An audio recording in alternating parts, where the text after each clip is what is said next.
the Committee on Appointments to order at 8 a.m. We have a significant portion of appointments this morning. Good morning, fellow commissioners. So let's get right into them. Okay, our first item on our agenda today is a resolution confirming Mayor LeGrand's appointment of Edward Postma to the South Division Granville Avenue Corridor Improvement Authority. So moved. Support. All right, moved and supported. All those in favor? Aye. Aye. Those opposed? It carries. Any comments? I'll just add, I've known Mr. Postma for several years at this point. His organizations have been extremely involved in that neighborhood, serving many of the neighbors through healthcare. And so I'm just excited. He's had a desire to get more involved and serve in some additional capacity. So I'm happy to see this work out for him. Oh, nice. Thank you, Commissioner. Yeah. That brings us to our second item on our agenda, a resolution confirming Mayor LeGrand's appointment of Nathan Orange to the Uptown Business Improvement District. So moved. Support. All those in favor? Aye. Aye. Those opposed? It carries. Happy to see folks appointed to Uptown. They've their wheels are moving, and they've got a lot of great things that they're doing right now. So the more folks that we can add, and the more diverse voices we can add to that body, the better. Any other comments on that item? Okay, seeing none, we'll move on to our third item, which is a resolution. Sure. Okie dokie. So resolution confirming Mayor LeGrand's appointment of Danielle Ellis to the Community Relations Commission. So moved. Oh, Support. and we'll do comments before we move. We'll switch that around this morning. Any comments on that before we vote? Mr. Chair. Commissioner. Thank you.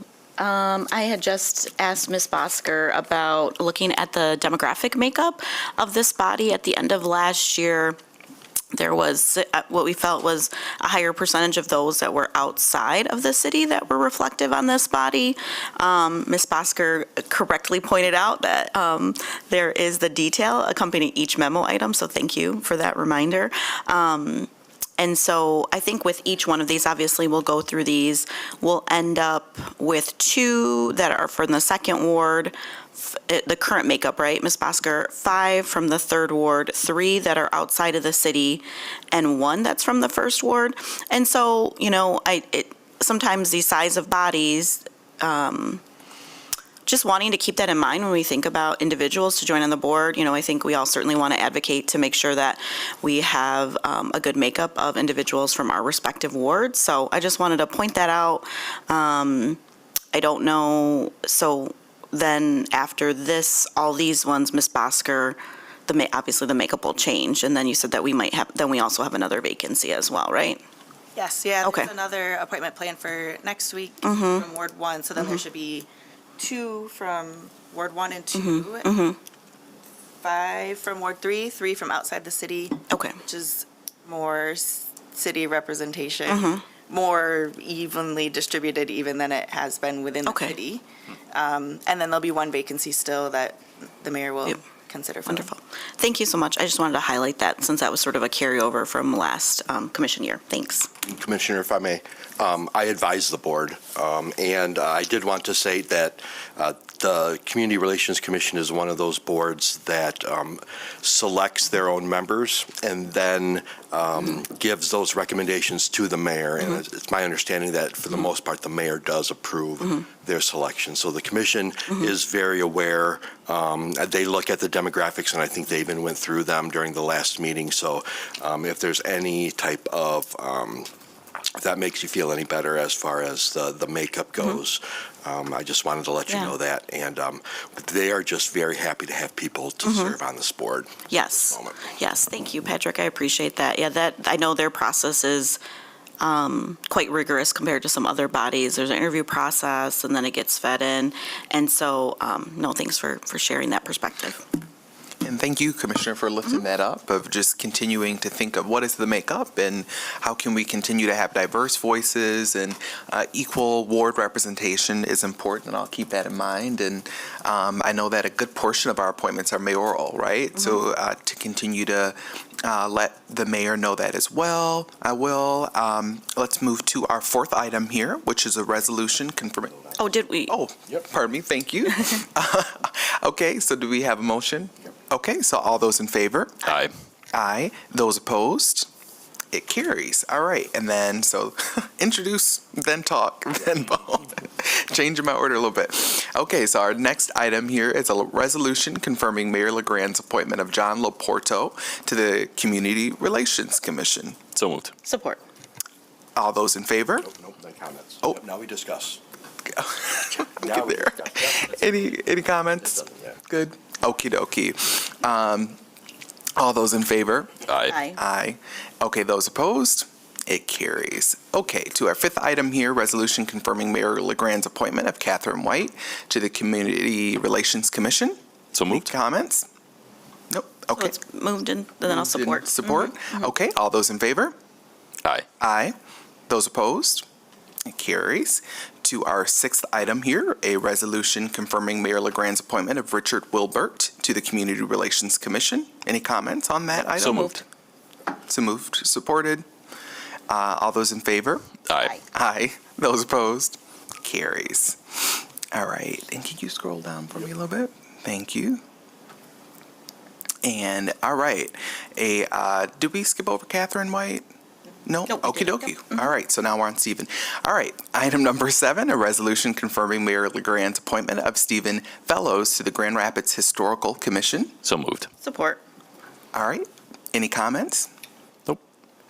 All right, all those in favor? Aye. Aye. Aye. Those opposed?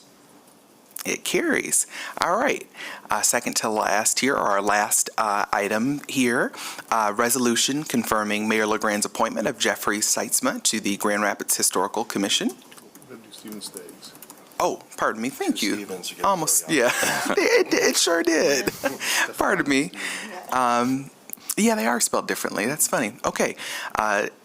Item number 8, a resolution confirming Mayor LeGrand's appointment of Stephen Staggs to the Grand Rapids Historical Commission. So moved. Support. All right, moved and supported. Comments? Yeah, just quickly. So we had a longtime member of the Historical Commission, stepped down, Mr. Wilson.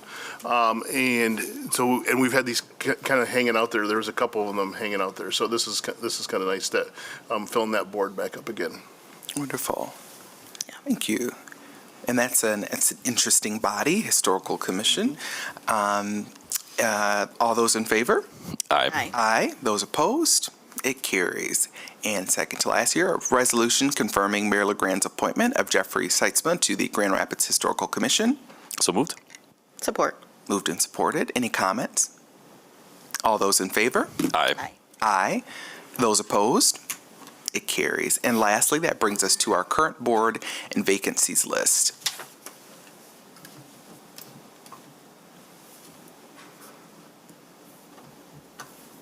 Any comments on the vacancies that we have? I do have a comment, but I will recognize Commissioner Isasi. Thank you.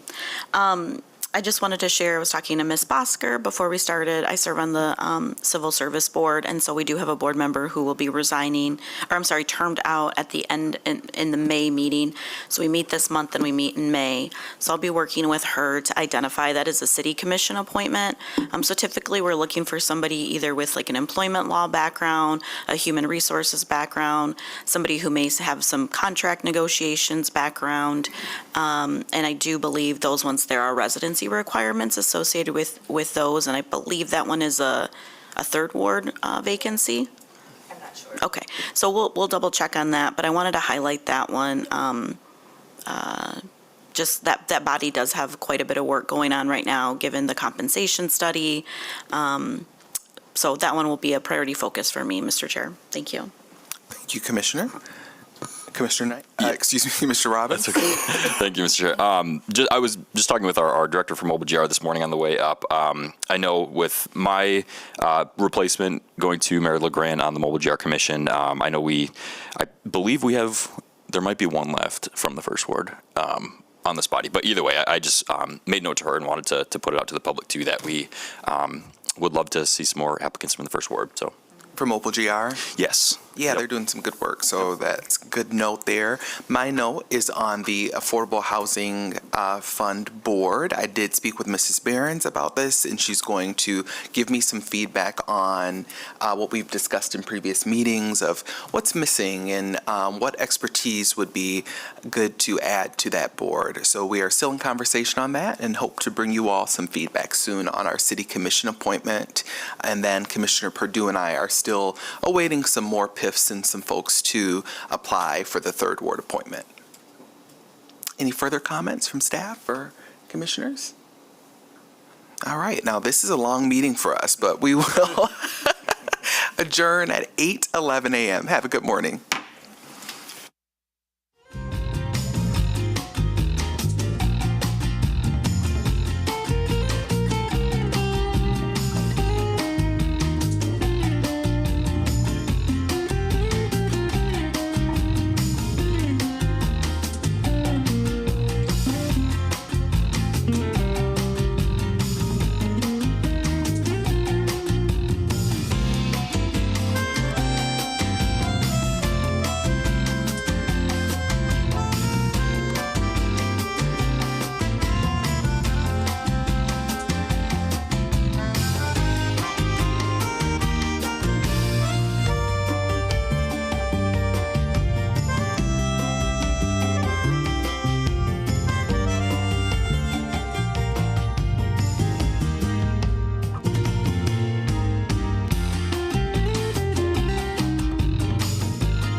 maturity shall not exceed 30 years.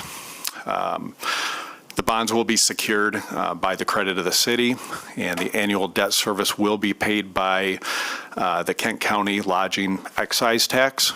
Additionally, the Convention and Arena Authority will also fund a debt service reserve account that will equal 150% of the average annual debt service of the bond. This is done as a means to mitigate risk to the city in the event that in any given year the lodging excise tax revenues should be unable to service the debt on those bonds. Great, thanks. I see Ms. Barron's at the podium. Is there anything you want to add? Just here if there's any questions about the arrangement with the county and the All right. CAA. Okay, I'll turn to my colleagues. Is there any questions or comments on this one? No. No? Okay. I'll just add to and reiterate that while the city is issuing these bonds, we are not the ones that are paying for them out of our own money, and that this the debt service is coming from the Kent County Lodging Excise Tax Fund. So I know that's something that we've got some questions on in the past, and there's lots of good information in the memo as mentioned too. So, Commissioner, just one question here, if yes. I may. I just want to confirm $128 million. That's the like the face value or principal value. Do we have any estimate just on the total cost associated with the bonds over the 30-year maturity, like with all the interest payments? Do we have an estimate of that? I don't have that in front of me today, but I can certainly make that available. Okay. Yeah, I think that'd be good, Deputy CFO. I just think it's a good number to be transparent on the total costs associated with debt financing. So thank you. Yeah, definitely. Yep, that's a good question. Thank you for that. All right, hearing no other questions, I'll call the question. All those in favor say aye. Aye. Those opposed? It carries. That'll bring us to item number 2. We've got our bid list resolution for March 11, 2025. So move. Support. All right, moved and supported. Yes, this morning we do have only 5 items on the bid list resolution before you. I would characterize those items as standard type items, but am available for any questions. Okay, questions, colleagues, comments? All right, hearing none. All those in favor say aye. Aye. Opposed, same sign. That carries. That'll bring us to item number 3. We've just got our comptroller's warrant report for the period of February 11, 2025 through February 24, 2025 in the amount of $26,041,909.61 and monthly travel. And we do not need a motion for this one. Correct. Thank you. Good morning, Commissioners. Good morning. For the period reference there, we released cash payments totaling approximately $26 million. That amount includes just under $5.5 million for our employee payroll expense and just over $166,000 for income tax warrants. In terms of quantity, 854 income tax refunds were issued and 1,007 accounts payable checks and electronic payments were issued. These funds were not issued for payment by individuals in the office of the city comptroller, not in accordance with the terms of the city charter. The second report that we have here this morning is our monthly travel report for January fiscal year to date.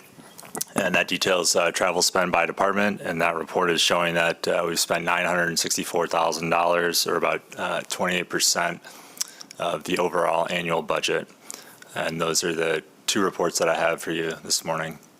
Okay, any questions or comments on that one, colleagues? Remind me again, City Comptroller, how quickly payments go out to vendors that are in our system? Because I've gotten a couple of inquiries as of late about people who have been waiting on payments from last year, still have not received them. Yeah, Commissioner Knight, it's a great question. I think I've been getting some of those inquiries too, and I think the first thing to understand, it's very dependent upon the recipient department for which the services were rendered. That department needs to go through a process to create a purchase order. Once the department goes through all of that work, though, typically payments are processed by the accounts payable team very fast, either check or electronic payment. So if the payment is held up, it's held up in the department that they've been working with. That's correct. Okay. Good to know. Commissioner, may I add, because I, along with our comptroller, have had very much experience, quite a bit of experience with this. when it's departmental that way, a lot of times we don't know if something was kicked back. So as accounts payable is going through the review process, there may have not been adequate documentation or some other type of approval, and sometimes that bounces back. So really, it is reliant on the staff to see if there's anything that bounced back. I work with a number of vendors, and I will actually reach out to those departments specifically just to make sure stuff processes through.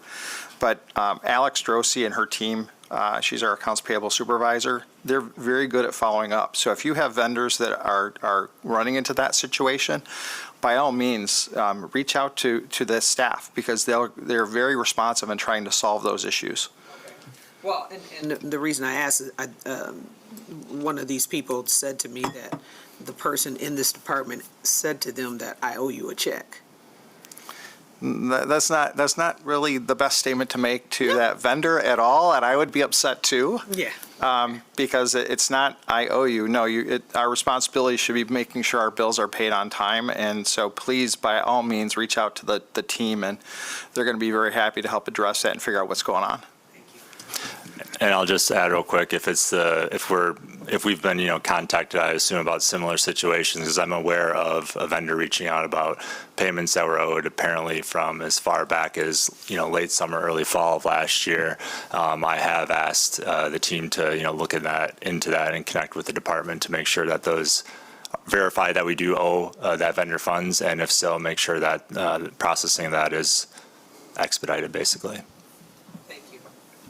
Yeah, great question. Thanks, Commissioner. Any other questions or comments on this one? All right, hearing and seeing none, so we will receive and file that. And then lastly, we've got our treasurer's report for period of February 11th, 2025 through February 25th of 2025. So good morning. Can I say a lot's happened since the last meeting? You sure can. Right now, there's just so much turmoil going on right now, and topsy-turviness and upside down. Again, it's also trying to think through what that information is and what's valid and what isn't, and what is a fear and what is a reality. Right now, we're still showing strength, and the GDP of our economy is growing at 2.3%, so we're not seeing that stall out. It's not to say that it can't, because of the different tariffs that are being put in place and things that are happening. I think the hard part I'm finding with this whole issue when it comes to tariff is I'm hearing where a vendor from Canada was denied at the border to come across and work, and that was a very strange issue. And here I am looking to improve our IVR, which is our interactive voice response telephone system, and it's actually going to be ending a relationship with a Canadian company.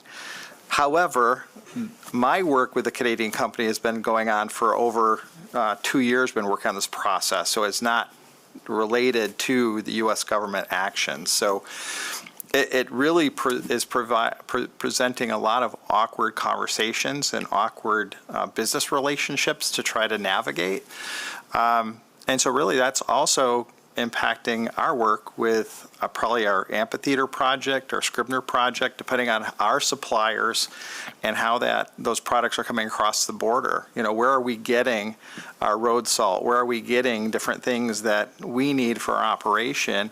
And are there going to be any delays in getting that? What if we had our utility poles are maybe manufactured in Canada? Are we going to all of a sudden see not only a run up in costs, but maybe a shortage, where we can't get the product, or we have to resource?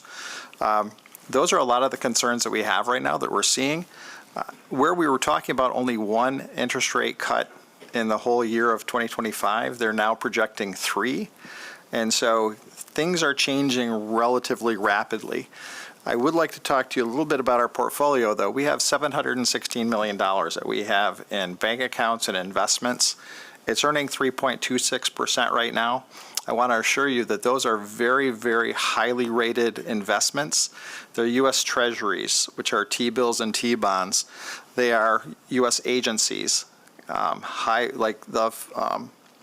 going to escape me as I've got plenty of acronyms I'm sure I'll be able to spit out when the meeting's over.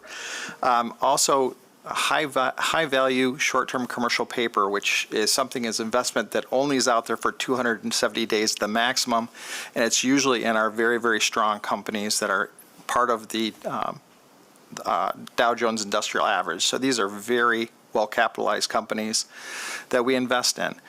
But we watch our portfolio daily to make sure that there's no hiccup that's going to cause any issue within our investments. And so really, every one of our items is marketable today. We could call on a phone today if we see that there's trouble that we need to get out of a security, we can.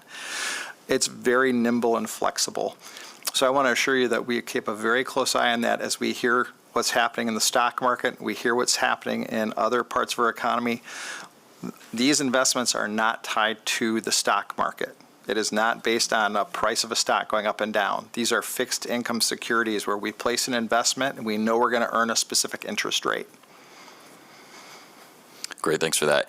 Out of curiosity, the sourcing topic that you mentioned, is the city, I guess, kind of proactively looking at alternative sourcing ahead of time just to identify like certain items that we might need to resource from the United States, and just kind of keeping those like on the docket should they be impacted? I'm sure they are. I'm sure Tony Wojciechowski in purchasing is well aware of some of these issues that are coming up, and I'm sure all of our departments are well aware of where their inventories are coming from for their basic needs, and they know who those vendors are, and so they're going to be the ones getting the notification whether there's price increases due to tariff, which we're already seeing come through in certain areas. I'm hearing it from paper suppliers. We're hearing it from different groups. So we have to be prepared for that. And, it's now a reality. Yep. Yeah, thanks for that. Like you said, we'll continue to monitor things day by day. So I'll turn to my colleagues. Any other questions or comments? Thank you for that, Mr. Groblinski, because you answered the questions that, for me, was how nimble are we in being able to shift and move depending on what's happening in the market. So I appreciate you giving that information. I guess that's kind of what was on my mind with the bond issuance, thinking about how all of these things are shifting, how prices are going to change, especially for products and things necessary. Steel, wood, we all know that doesn't come, some of it from here, but very little, right? So we import all of that, and then so how is that?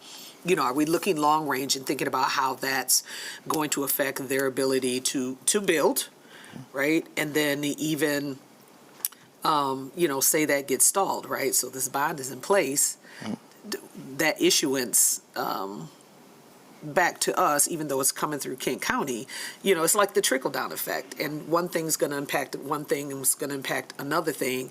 And I know the CAA has to hold that 150% worth of funding to cover that, but what if that impacts them, right? It could So very where well. does that put us? It could very well impact them, but Ms. Behrens and her team and working with the CAA put in place a lot of stopgaps in this waterfall. We call it a waterfall. Who's the first payer, second, third, fourth? Where are these funds coming from? So it's not going to impact the city of Grand Rapids. It's not going to be our funds going into that. We rely on the CAA, their engineers, their construction companies that they work with, those folks, they're the ones that know where these costs are going to be landing. And if there's changes, they're going to be the ones that have to figure that out, because ours is a set piece. So when we say we come forward with $124.5 million, that's it. It's $124.5. That's what we committed. If the project goes above that, that's going to be up to the CAA and more than likely the private funding to figure it out. Right. Ours is only using our credit facility to help this deal. Thank you. Yeah, good question, and thanks for the information. All right, hearing and seeing no other questions, then we'll go ahead and receive and file that report. It is 8:46. We'll go ahead and adjourn this meeting. And then just a quick plug, too, that our committee of the whole this morning is starting a little bit earlier as scheduled. We'll see you then.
is now 9:16, and we're going to go ahead and call our Community Development Committee meeting to order. Good morning, everyone. Good morning. We have a number of items today, so let's go ahead and get started. First is a resolution setting March 25th, 2025 as a date to consider an ordinance amending zoning map A, Downtown Height Overlay District, to add properties bounded by Leonard Street to the north, 6th Street to the south, US 131 to the west, and the Grand River to the east, to the DA-2A, I don't know how to say this word, Ms. Turkelson. Sub-area, thank you. Thank you. Do you have a motion? So moved. Support. All right, it's been moved and supported, and now that I'm reading it, it's very clear that it's sub-area. But I'm going to have some transparent that I just didn't know what it was, so Ms. Turkelson. Good morning, thank you, Commission. So this item should look somewhat familiar to at least a couple of you. Last year, you may recall that the Planning Commission recommended and you supported, the City Commission supported rezoning of several acres of property bounded by the description that you just read, Leonard Street to the north, the river, the highway, and 6th Street to the south. Unfortunately, in that item, the ordinance itself, we failed to actually include this land area in our downtown height overlay. It was very clearly communicated in all of the presentations, as well as the communication to both the community and the property owners and the businesses. I look at it more as a technical error on our part that we failed to add it to the overlay, but fortunately it was communicated appropriately. So in realizing that we needed to add this section of land to the downtown height overlay, we did bring it forward to the Planning Commission, who has recommended approval. Great, thank you for that overview. There was a lot of work done at that time, so it is, sometimes these things are missed. I went back to some of the notes after talking with city manager, and I would fully agree with you. That was very clear. So I do agree that this is a cleanup item. Colleagues, do you have questions for Ms. Turkelson? Just thanks for catching this. I know it's tricky when we're dealing with lots of things for zoning. Thank you. Thank you for your grace. Hearing no others, all those in favor? Aye. Any opposed? Motion carries. Item number 2 is a resolution scheduling a public hearing on April 15th, 2025 for programmatic agreements with the Michigan State Historic Preservation Officer, SHPO. Do you have a motion? So moved. Support. Moved and supported. Ms. Bohach? Oh, there you are. I'm here. All right. Good morning. Thank you. So this is something we bring to you on an annual basis. So this is to schedule the public hearing for our ability to enter into agreements with SHPO. Section 106 of the National Historic Preservation Act allows us to do this. Actually, it's HUD's responsibility, U.S. Department of Housing and Urban Development, to carry out this function, and they are so generous to pass that down to us in the local jurisdictions. And then we have this opportunity to have these agreements, and it really provides us more local control and more ability to more timely get projects approved because we can do it on the local level. Great. Any questions for Ms. Bohach? Hearing none, all those in favor? Aye. Any opposed? Motion carries. Item number 3 is a resolution scheduling a public hearing on April 15th, 2025 for the draft fiscal year 2026 Consolidated Housing and Community Development Annual Action Plan, known as the Neighborhood Investment Plan Funding Recommendations. Do you have a motion? So moved. Support. Ms. Bohach? And this is also an annual process where we hold a public hearing on how we allocate our resources for the Community Development Block Grant, Home Investment Partnerships, and the Emergency Solutions Grant programs. This annual action plan, when it's developed, will cover July 1 of 2025 through June 30th of 2026. And full recommendations will be presented to the City Commission on March 25th. Any questions? Hearing none, all those in favor? Aye. Aye. Any opposed? Motion carries. Thank you, Ms. Bohach. Item number 4 is a resolution approving grant applications in the amount of $1,312,250 to the Michigan Department of Transportation to be matched with the city's share of $950,000 in connection with preventative maintenance of various bridges. So moved. Support. Moved and supported, Mr. Berkman. Good morning, Commissioners. So MDOT currently has a call for projects out for fiscal year 2028 through their local bridge program. We're seeking to submit an application under that for preventive maintenance on 2 city bridges. So 6th Street over the Grand River would include a partial cleaning and coating, repairs to the pedestrian sidewalk and railing, replacement of the sidewalk deck boards that are out there currently, and repairs to the east approach. Then on Michigan over Division, we would do some deck patching and epoxy overlay, and then seal the bridge rail and substructure. Estimated total cost for this work is $2,262,250, with the estimated city share that we're putting forward in this grant application of $950,000, which, if successful, would come from the Vital Streets Fund. So your approval of this resolution would allow us to initiate that grant process. Colleagues, questions for Mr. Berkman? I just want to say thank you for looking. We know bridges can be a tricky issue, especially with our infrastructure. I do want you to know, I'm wondering I'm assuming with the repairs and the coating on the 6th Street Bridge, that would be looking at the ironwork as well to inspect it? Yes. That's important because it is an old bridge, and when I was at the West Grand annual meeting recently, someone actually gave me a little beautiful ornate piece that came off of the bridge when they were walking. So it's nothing structural and to be worried about, but it's a very old ornate bridge, so I'm sure we're going to be needing to look for some things there. So just wanted to point that out. Thank you, engineering team. All right, thank you. Thank you. And I'll just say you've been busy with these maintenance pieces for bridges. We also received some federal funding that Representative Skolton's office worked on. That's for the East Beltline, right? Bridge, correct. So, yes. all right. Well, great. Hearing no other questions, all those in favor? Aye. Any opposed? Motion carries. Item number 5 is a resolution approving an agreement with MDOT for the preventative maintenance of Pearl Street Bridge over the Grand River, Burton Street Bridge over CSX Railroad, and Hall Street Bridge over CSX Railroad, and authorizing the local share of the project costs in the amount not to exceed $410,511. So moved. Support. Mr. Berkman? So we were successful with a grant award under the same program we just spoke about through MDOT. This involves preventative maintenance work on the Pearl Street Bridge over the Grand River, Burton and Hall bridges over the CSX Railroad.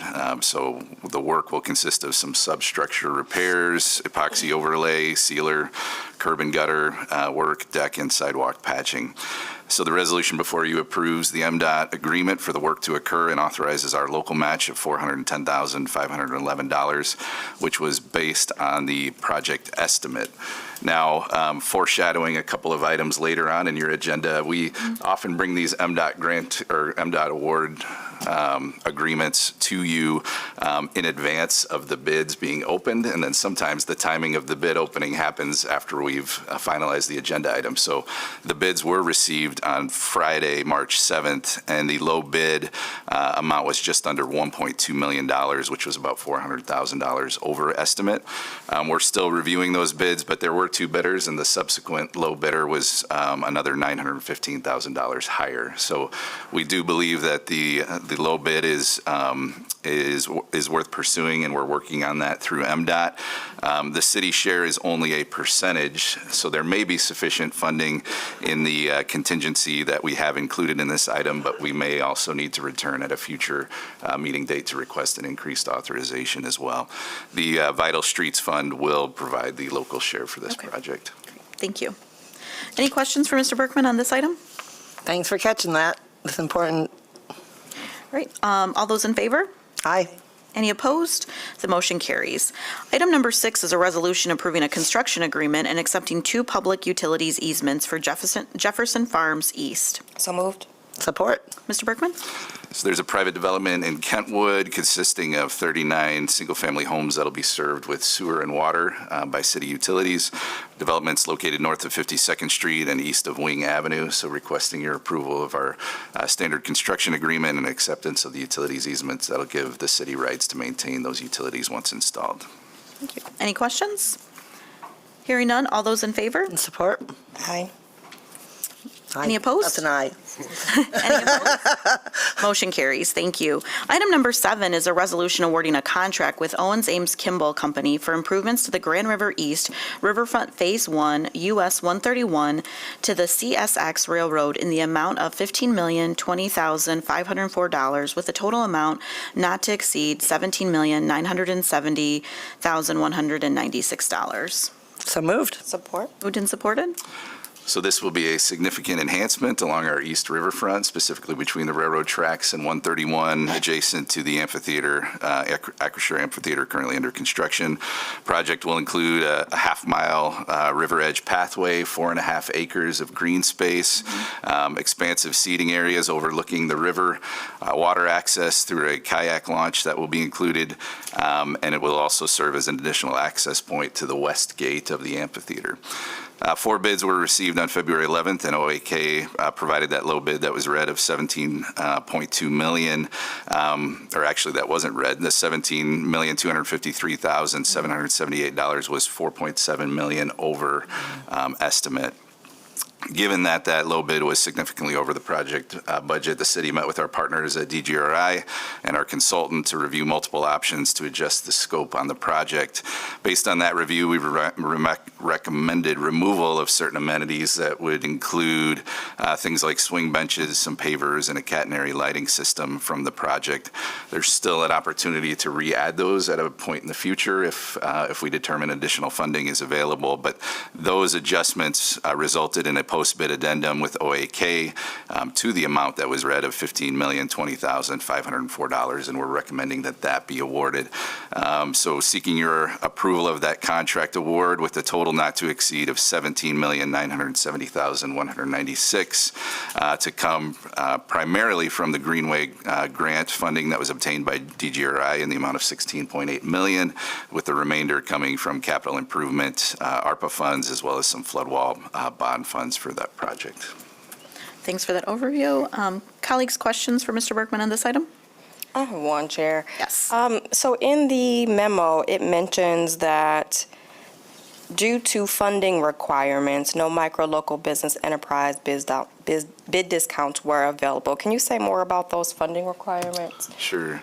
So the ARPA dollars that are involved prevent us from utilizing the bid discount program. That doesn't mean that it's not something that we weren't still encouraging or still tracking. And so we did review the bids, and there were no MLBEs located, which are involved in those that provided bids, which the team was disappointed in seeing. We did go through some extensive efforts on the front end of this project. In particular, earlier in the fall, we held an event at GRPS's Southwest Middle High School, which was intentional about showcasing many of the projects that were coming, including this one, as far as opportunities to engage local contractors, try to build relationships, let them know what to expect, with the intent of seeing greater involvement, but ultimately that wasn't realized. Looking into it, it may have been a result of capacity. There weren't many categories involved for which there were a number of MLBEs registered, and so just continuing to grow that program, I think, should be a focus moving forward, but we were disappointed in the results on that end. Yeah, likewise. Okay, thank you. Any other questions for Mr. Berkman? Hearing none, all those in favor? Aye. Aye. Any opposed? Motion carries. Our next item is item number 8, which is a resolution awarding a contract with Analon Corporation for reconstruction of Fuller Avenue from Kalamazoo Avenue to Boston Street in the amount of $1,829,227 with a total amount not to exceed $2,462,000. So moved. Support. Mr. Berkman? Yes, so there are actually portions of this segment between Kalamazoo and Adams that will be reconstructed, and the segment in the middle to be resurfaced. Bike lanes will be added as part of this project, along with water main being replaced, sewers being separated. There's some sidewalk repair and curb extensions involved to shorten the crosswalks, ADA-compliant curb ramps, and the net addition of 37 street trees. Analon did provide that low bid amount that was read of $1.8 million, which was about $100,000 under the engineer's estimate.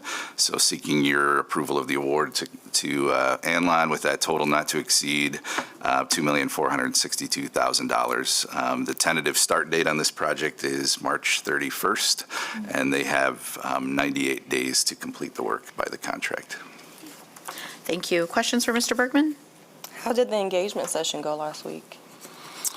The community meeting, the pre-construction meeting, there's been a number of them happening, so I'm trying to recall the specifics on that one. But in general, we've been having good engagement with folks attending those.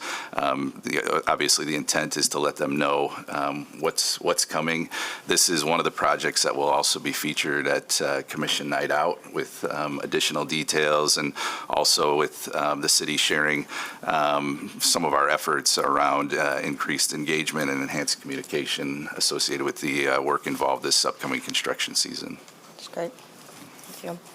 Hearing no other questions, all those in favor? Aye. Any opposed? The motion carries. Item number 9 is a resolution authorizing the increase of $1 million in expenditures with contracts for as-needed asbestos and lead abatement at various locations with a total amount not to exceed $3 million. Do you have a motion? So moved. Support. Mr. Bergman? So this is one of our as-needed contracts that we utilize for asbestos and lead abatement. We must contract directly for this work since it's considered a hazardous material, so it's not something that we can have our general contractors on projects sub out. When we initiate contracts like this, we don't know the full amounts that we'll be utilizing because it varies and is dependent upon projects that come over the term of the agreement. We brought an item before you in September of last year, increasing the authorization to $2 million, but at that time noted it may be necessary to seek additional funding in the future, and we are at that point. So with the anticipated removals required with the 1500 Scribner facility, as well as some needs associated with the fire department's training facility, we're requesting an increase of $1 million in this authorization. The amounts utilized under the authorization then get charged to those specific project budgets for which those services are required. Thank you. Questions for Mr. Bergman? Well, thank you for clarifying that. That's all I wanted to, because that was my question, to make sure we have the budget. Right. All right. All those in favor? Aye. Aye. Any opposed? Motion carries. Item number 10 is a resolution approving an increase of $289,810 for State Street from Lafayette to Madison for a total local not to exceed $1,841,195. So moved. Support. Moved and supported. Mr. Bergman? So this is one of those items I alluded to earlier in terms of the MDOT agreement being approved in August of 2023 for this project, but then bids were received a few days later, September 1st of 2023. The work includes new brick pavement, which is installed now, curb and gutter, water main, new sewers, ADA ramps, street trees, and bike lanes on this segment of State Street between Lafayette and Madison. When bids were received by MDOT, the low bid of $1.86 million was about $470,000 over the estimate.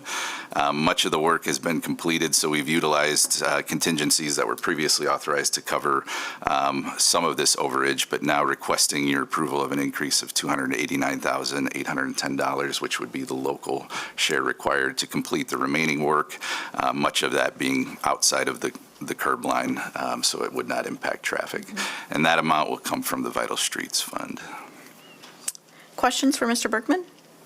Just a question, really on background around the brick pavement. Mm-hmm. Is there a special designation for like this strip and for the strips of Wealthy and other parts of Heritage Hill that have the brick pavement? There are segments that are within historic districts, and I believe State Street is. So we had to work with that office in designing and planning for this project.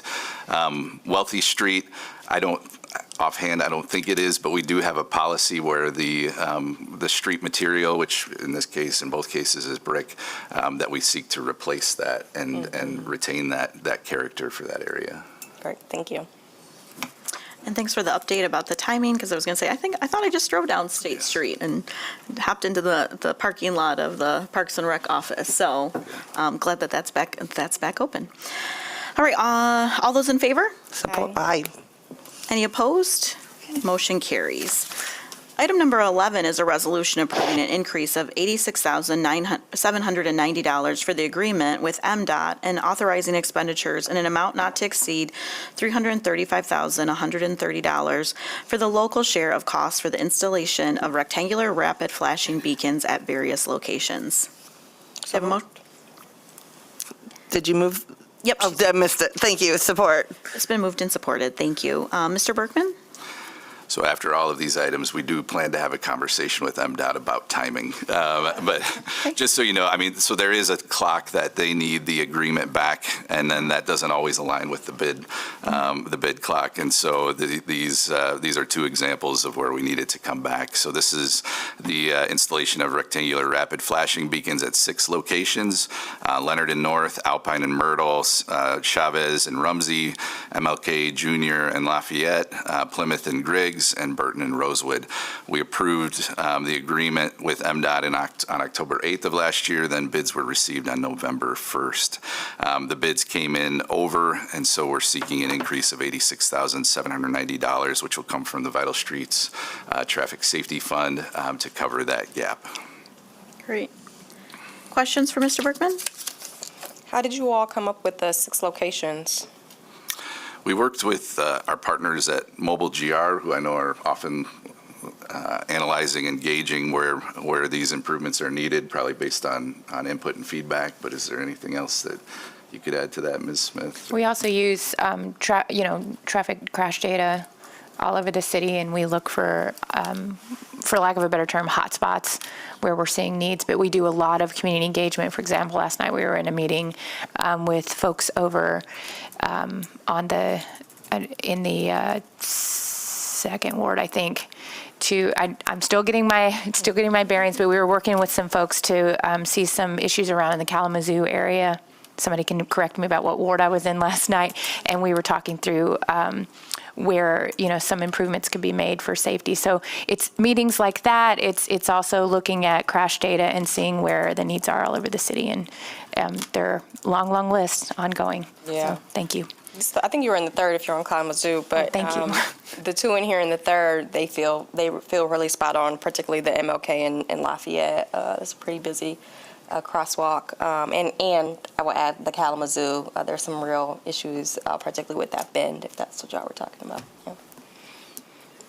Thank you. Will these items, I'll add to Commissioner Perdue's comments, I think just highlight, we're going to have that commission night out at our next commission meeting on the 25th or the 26th. I get the date wrong.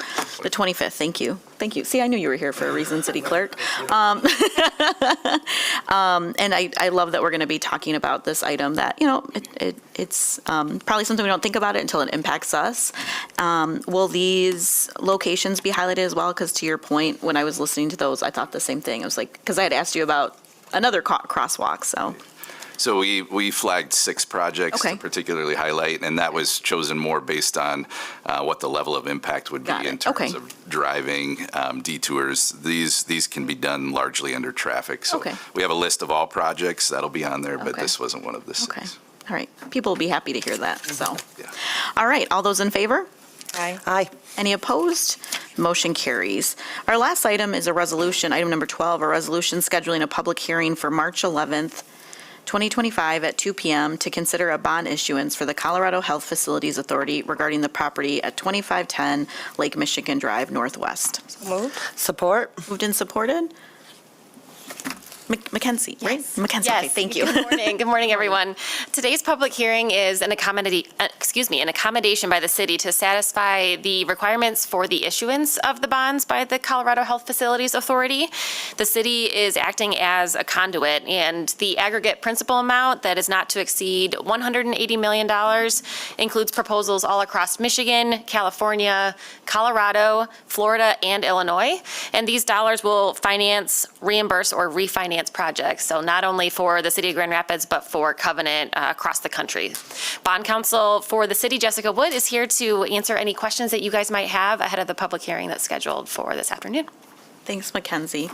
I think this item was just something that we found through the general work of this coming before us, that it was not only located here in Michigan, but in other locations. And so that's why this is coming before us. And yes, today is March 11th. So any questions for Mackenzie or for Jessica? All right, all those in favor? Aye. Any opposed? The motion carries. And with that, it's now 9:40. We can go ahead and adjourn our committee, community development. Oh, pardon me? Just say committee of whole starting in 5 minutes. Oh, and the community of the whole is going to start in 5 minutes at 9:45 a.m.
The Committee of the Whole, first item on our agenda is a resolution scheduling a special meeting of the City Commission on May 6. That is for initial work on the budget. And it looks like Mr. Canfield wants to talk to us, or is he just working the microphone? Just working the PowerPoints. Do we need a motion? I will, thank you. I'll support. So just a context here, this is simply so that we can do budget planning. It's not on our regular agenda, so we have to have a specific vote on it. Don't know that we need a lot of conversation, but if anyone's feeling particularly talkative this morning, they can talk on this. Seeing no interest in discussion, then all in favor, say aye. Aye. All opposed, motion carries. Second, resolution setting March 25th as a date to consider an ordinance amending various sections of the zoning ordinance. And Ms. Turkelson, can you come up perhaps? And I'll have to take a motion for that. Support. Good morning. Thank you. You moved a little quicker on me. Sorry about that.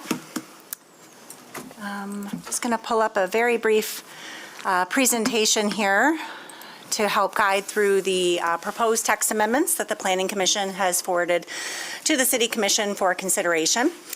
There's a variety of reasons why we put forward zoning text amendments. Part of it is based on decision-making of both the Board of Zoning Appeals or through city staff as we grant what we call administrative departures, which are a staff-level variance process, if you will. Also changing trends or when we realize there might be errors or ease of administration as we administer the zoning ordinance itself. So these, I guess, 4 areas of amendments are a merge of all of those reasons that I've just mentioned. For example, the basement egress window, a number of cases have been brought before the Board of Zoning Appeals, who has provided some pretty consistent decision-making and granting variances to allow for window wells to be closer to the lot line than what the underlying zoning ordinance is. The second bucket is specific to front yard parking. The third bucket is to reinstate building element requirements that were inadvertently removed based on a past amendment, and then allowing for more flexibility for the placement of solar panels. So I've just got a brief slide highlighting each. I mentioned that the Board of Zoning Appeals has some pretty consistent decision-making relative to variances to allow for window wells to be closer to the lot line than what the zoning ordinance would otherwise allow. So this provides the staff the flexibility to grant those departures of that variance in lieu of having a more complicated process by making application to the Board of Zoning Appeals and of course the fees that go along with that. So this would allow provide that guidance to city staff to allow for window wells to be set back a minimum of at least 1 foot from the lot line instead of the 3 feet. The second element is also derived from consistent decision-making of the Board of Zoning Appeals. What we're finding, especially with some of our smaller businesses, is that historically they were built with some parking in a front yard, and that's defined as between the building and the street. And so, especially on some of our smaller office businesses, for example, depending on when they were built, they do have a lot of parking in the front yard. And now what we're finding is as time comes and those parking lots need to be reconstructed, it's very difficult, if not impossible, to do it under the current zoning to replace that parking without a variance process. And again, since the Board of Zoning Appeals seem comfortable with allowing that reconstruction of some of these smaller lots, we felt like it would be appropriate for us to give city staff the authority to allow for that replacement. 2020 Monroe is a recent example, and I think it's pretty illustrative where you can see parking there in the, what would that be, the southwest corner of the site. All of that parking, those spaces, would not be allowed to be built without a variance. And so today, it would be allowing that parking to be replaced administratively to support the business that's located at that location. The third I mentioned is reinstating some requirements that were inadvertently removed back sometime last year when we updated or streamlined the height bonuses within the city center and transitional city center zone districts and specific to the Grand River overlay. So we inadvertently lost the building element requirements, parking requirements, and landscape requirements. And those are pretty critical. They're pretty important as those elements are very specific to moving forward the goals and objectives of both the city's community master plan, the River for All plan, and the GR Forward plan. So that's not a policy shift from past decisions of the City Commission. That's just reinstating the requirements. And then lastly, solar energy, that has been a topic of conversation. Previously, there was a policy that didn't allow for solar panels to be on the street-facing side of the roof. And through a lot of conversation, we've eventually allowed it as what we call administrative departure. And then this is going a step further to eliminate that process and simply allow for rooftop panels to exist on a structure, no matter where it is, based on the appropriate energy collection systems of the structure. And so this is an element that aligns really well with the recommendations of the Community Master Plan. And I know our Sustainability Office is also championing this change as it helps with our Soul Smart certification. So I believe that concludes my presentation of the amendments that are being recommended unanimously by your City Planning Commission. Great. Any questions, Commissioner Purdue? Good morning. Thank you. Thank you for finding these opportunities to make it easier, to provide ease in process. I'm also curious about if there's any cost savings, particularly for the small business and residential related items. Will there be any cost savings by allowing some of these solar panels by right, or allowing the administrative process as opposed to another process? You kind of have an idea of what that would be to consumers, providers? Yeah, absolutely. So variances, going back to the front yard parking component, would be significant. Variance processes, the application fee is, I believe, $2,200, not to mention the time that it would take to put together an application, which is typically done in this case by a civil engineer. So there's pretty significant cost savings associated with this particular amendment, both in time and application and professional designs to get through that process. And that would be true with the basement egress window wells as well. By eliminating that variance process is a significant several hundred dollars for window wells. Pardon me.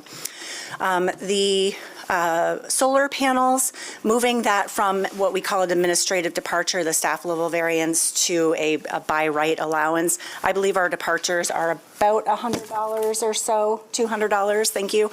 And so that would be a cost savings, not having that process. Okay, thank you so much. Commissioner Belcheck. Really appreciate all of this work. Thank you for that. I am also very happy to see the changes on allowing solar by right. Are there zoning or planning commission thoughts about that we can add also about sometimes if there's any barriers for the facing sides of the house, not just the roof? I don't believe that was part of the discussion. Is that a problem that we're encountering at all in any plans? It hasn't been an issue that's been brought forward. The concerns have largely been about roof-mounted panels. Okay, thank you. Any other questions? I guess I have one comprehensive question. I look at all of these, and at least let's talk about. I'm not the Grand River overlay, but the others. I always want to ask why everything shouldn't be of right. You've got pretty clear criteria for the window wells, and allowing those to be an administrative departure makes sense, but I guess I'm wondering, I'm not seeing the counterfactual. Given that you have criteria there, why would staff need to think about that if you can come in and say, look, I've got a window well, it's a foot away from, we're not worried about like losing children down window wells, I wouldn't imagine. I'm not sure what the need is for staff analysis there. And so if you could speak to that, and similarly then the, the parking, like you've given clear criteria, like it has to be an existing building. You're not walking in and saying, I want to put my building at the back. We're talking about parking it where we already have an existing building. And so given that the criteria are very, very clear, why use staff resources even reviewing? Why not let those be of right? Sure. I mean, that's certainly a policy consideration for you. The recommendation to have that pause was to evaluate whether there was maybe less intrusive locations on the site because of some of the narrow setbacks and the proximity of an existing structure to a lot line. The placement of a window well in a side yard could conceivably take up that entire side yard, and then it makes difficulty more in maintenance of the lawn. It's certainly doable, but I think that there was general support to provide window wells in what we would have considered a more appropriate location. And so having that additional pause to say, well, maybe what we would have considered a more appropriate location isn't feasible based on the layout of the basement, the utilities within the basement, but that's certainly a policy consideration that the Planning Commission considered. So if we were to, this is a recommendation from planning. If we were to decide, for example, window wells were of right, is this the moment where I have to do something, or are we simply teeing this up for a hearing right now? This would be the moment where you would want to make some of those adjustments, whether you wish to send it back to Planning Commission for additional consideration around that nuance or that change from administrative departure to by right. So you're setting ordinance consideration for the 25th, so. Okay. I mean, just point of clarity. So right now, what we're being asked is to proceed with the hearing. If the City Commission wanted to make changes post-hearing, that would be permissible, but not to make the changes prior. If they want to make changes prior, they would simply not allow the hearing and send it back to the Planning Commission, ask them to reconsider the recommendations? So there wasn't a hearing scheduled for this particular item, at least initially. Certainly the City Commission could do that, but this was scheduled for ordinance consideration on the 25th. Okay. Sorry, you're right. Okay. You're right. Correct. Okay. So going back again, so the options would be to either make changes prior to the ordinance consideration or send it back to the Planning Commission for reconsideration. Yes. Okay. Got it. Well, I guess I'd like to hear the sense from my colleagues, but when in doubt, I would like things to be simpler and easier for people to build because time is money and we have an affordability crisis generally, and we all know this. So particularly on window wells, it seems to me, people put in window wells for a very specific reason. They want people to be able to sleep in a basement. So that is a housing capacity issue. And I think the more we can do to make housing affordable for people, the happier we're going to be. And I understand that this is a great change, but I don't see any reason not to go further. I don't see that there's a real risk to letting people, we do zero lot line to the front of lots a lot these days. We do it on commercial properties. I think in general, just my philosophy on this is I would like to get rid of, for example, lot ratio requirements that require you to have a certain amount of grass on your land relative to the size of your house. I would like to get rid of requirements that impose costs on people like driveway requirements. I'd actually like to get rid of foundation requirements for buildings as long as there's no actual safety issue. So I think there's a longer conversation here, but I think that this is a great moment where, at least on this discrete issue, we could just say, you have a right to do it. Now, if somebody it just gets rid of one more bureaucratic hoop, and I think that a world where we have of right permitting simply also speeds up timelines. It means you can just move forward, and I think moving towards a world where we do faster permitting, unless someone can think of a reason why we might say, oh my gosh, that's terrible, and I'm just not seeing it for either of those things, given that the criteria are very clear. Commissioner Eustachy. Thank you, Mayor. Thanks, Ms. Turkelson. I support the sentiment. I would say, because this came from Planning Commission, I would like to, I would ask that if we weren't going to have a hearing, it was to consider it. I don't know when the next Planning Commission meeting is. The next Planning Commission meeting is next week. However, if you're suggesting that remanding it. No, I think, I'm sorry. You asked your question to make sure I'm understanding it. If the desire is to have them reconsider and provide you with an additional recommendation, that would probably be the second meeting in April. The second meeting in April, okay. I do think, again, I'll say I agree with the sentiment, Mayor. I think that was really when we started the changes to the zoning code last year, that was what we were looking at. I also want to respect what their role is in all of this, and would ask that it go back to them for consideration. So that's what I would suggest. Great. I think that's a good idea. I mean, I think the people in planning do, important work, and honoring their part of this process is certainly important. And there are people who care about this a lot and think about this a lot. And frankly, they're moving the ball. They may have, I think sometimes you can think all right, let's move one step because we know where we want to get. And they may well come back and say, you're right, we can move two. Let's move two. So, but I think sending it back to them procedurally I'd certainly support that too. Commissioner Robbins? Yeah, thanks, Mayor. I agree as well. I think whatever we can do to remove a barrier to people getting additional housing in the community is something that we ought to strongly consider. I guess I don't know, it's speculative at this point, but I don't know how many cases or what percentage of cases would have to go through a more robust discussion of a better location for an egress window, and really what's the value of the time spent having that discussion versus just letting them have it by right, even if it might not be the most ideal location. So I think makes sense to send it back to Planning Commission too for discussion and revisiting that, but support the sentiment 100%. Yeah, and I also think unless we think there's a reason that we really need to micromanage this for people. I'm just thinking when I drew out my own garages and ADU, I knew where I wanted windows and I had reasons for it, and I don't really want to get in an argument with somebody about whether I want a window over my sink in my kitchen. I laid it out so I could have a window over the sink in the kitchen, and that's where I want a window. So we could talk about whether that's the best place for it, but then you're getting into my decisions. So maybe your son really decided or your daughter really decided she wanted to live in the front of the basement, and that's why you want the window wall there. Well, why have to explain that to planning that your family wants X, Y, or Z, unless there's a compelling public policy argument. So I would make a movement. I guess the movement. We've got this up for. We got a motion and support. So I would ask for perhaps a motion to postpone. To postpone. Is that what we want to do? Postpone Will that simply send it back to? I don't know. Clerk, help me out here. That'd be a future consideration, right?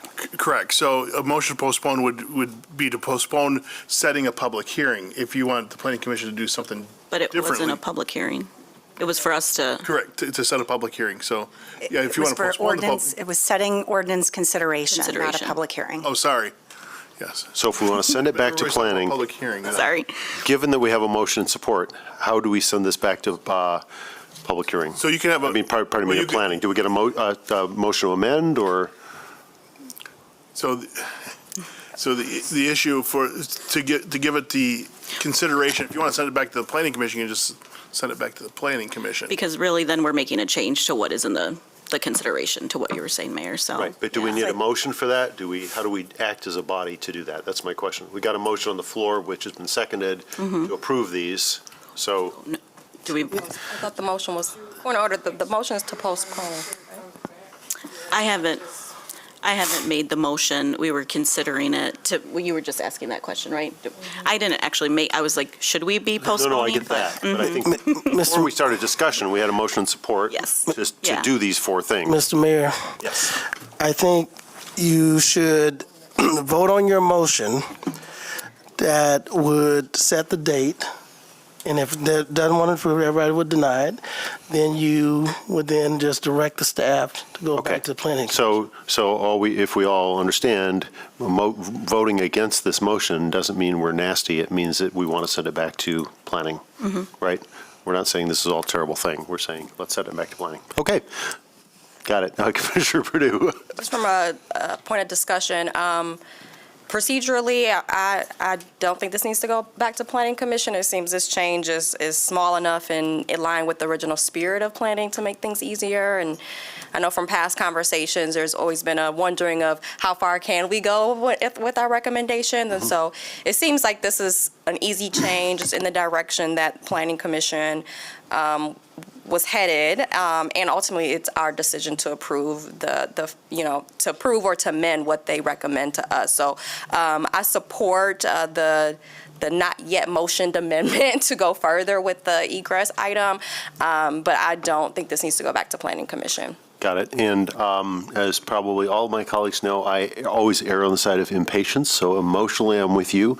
However, I also understand Commissioner Yassasi's, maybe I'm mischaracterizing, but instinct for courtesy for our colleagues and people who are doing the work. So I'm in favor of this going back to planning. I just have a question.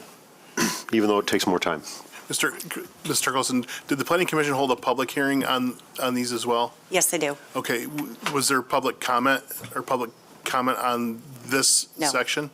No, there was not. Okay, I'm just curious about how because there was a public hearing as far as the Planning Commission process, so I don't know if that changes how we. I think if they didn't have any public comment, then they're, I think they're pretty broadly, they've considered this with no public comment. I think they can probably come back and make a modification of a recommendation without having to have a hearing again to have people's comments when they've already asked for comments about the topic. But that's on them, not us, I suppose. Yeah, the Planning Commission would hold a second public hearing, which we can schedule for, unlike the City Commission, we do schedule the Planning Commission's public hearings. I would also note that, I think to Commissioner Perdue's point, this does move in the right direction of making things easier. And just to be clear, yes, it is an additional process, but it happens simultaneously with the permit. So it's not like it takes an additional weeks. All of these, the permit and the administrative departure happen simultaneously. And so it does streamline from what we currently have significantly, both in time and as well as in cost. Yeah, I appreciate that. It's true, of course, having been through the process, that it's still possible that they say, why don't you do X and Z? And that's because it's administratively approved. It's not of right.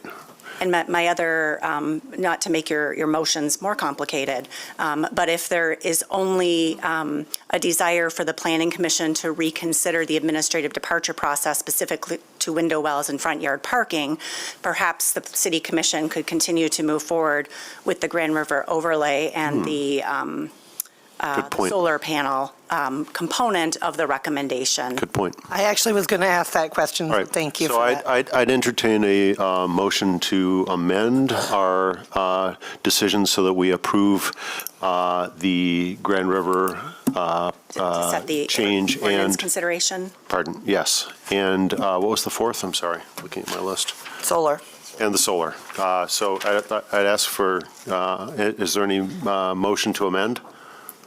I'll make the motion to amend that we go ahead to approve the consideration for the two items with the solar panels and the building requirements for the Grand River overlay, to reinstate those. And then we are sending back, to make the recommendation that we are sending back the front yard. We're not sending back the front yard ones? I would just make the motion of what we want to approve now, because then that could get muddied. Gotcha. Thank you very much for the clarity. So that's my motion then, is to approve the two items. Great. I'll support that. Okay. Point of information. There's 4 total items. 2 items. No, those we're sending back to planning. Parking and parking and windows. Yep. Got it. City Manager? You with us? Just for clarity, so we are, the solar item we are approving and the overlay district today. All right. Okay. I have a question, Mayor. Yes. What's the thinking about sending back the front yard? We had discussion on the window well item, but what's the thinking behind not proceeding with the front yard parking at this time? Again, that this would be of right, given the criteria are very clear. You wouldn't be able to come in and say, I want to build a building in the back of my parking lot. This is for pre-existing buildings to have parking in the front yard. If the criteria is clear enough, I don't see a need for it to have, again, city approval. You could just be of right. And then, if, of course, if staff says you don't fit the criteria, well, then you don't have it of right.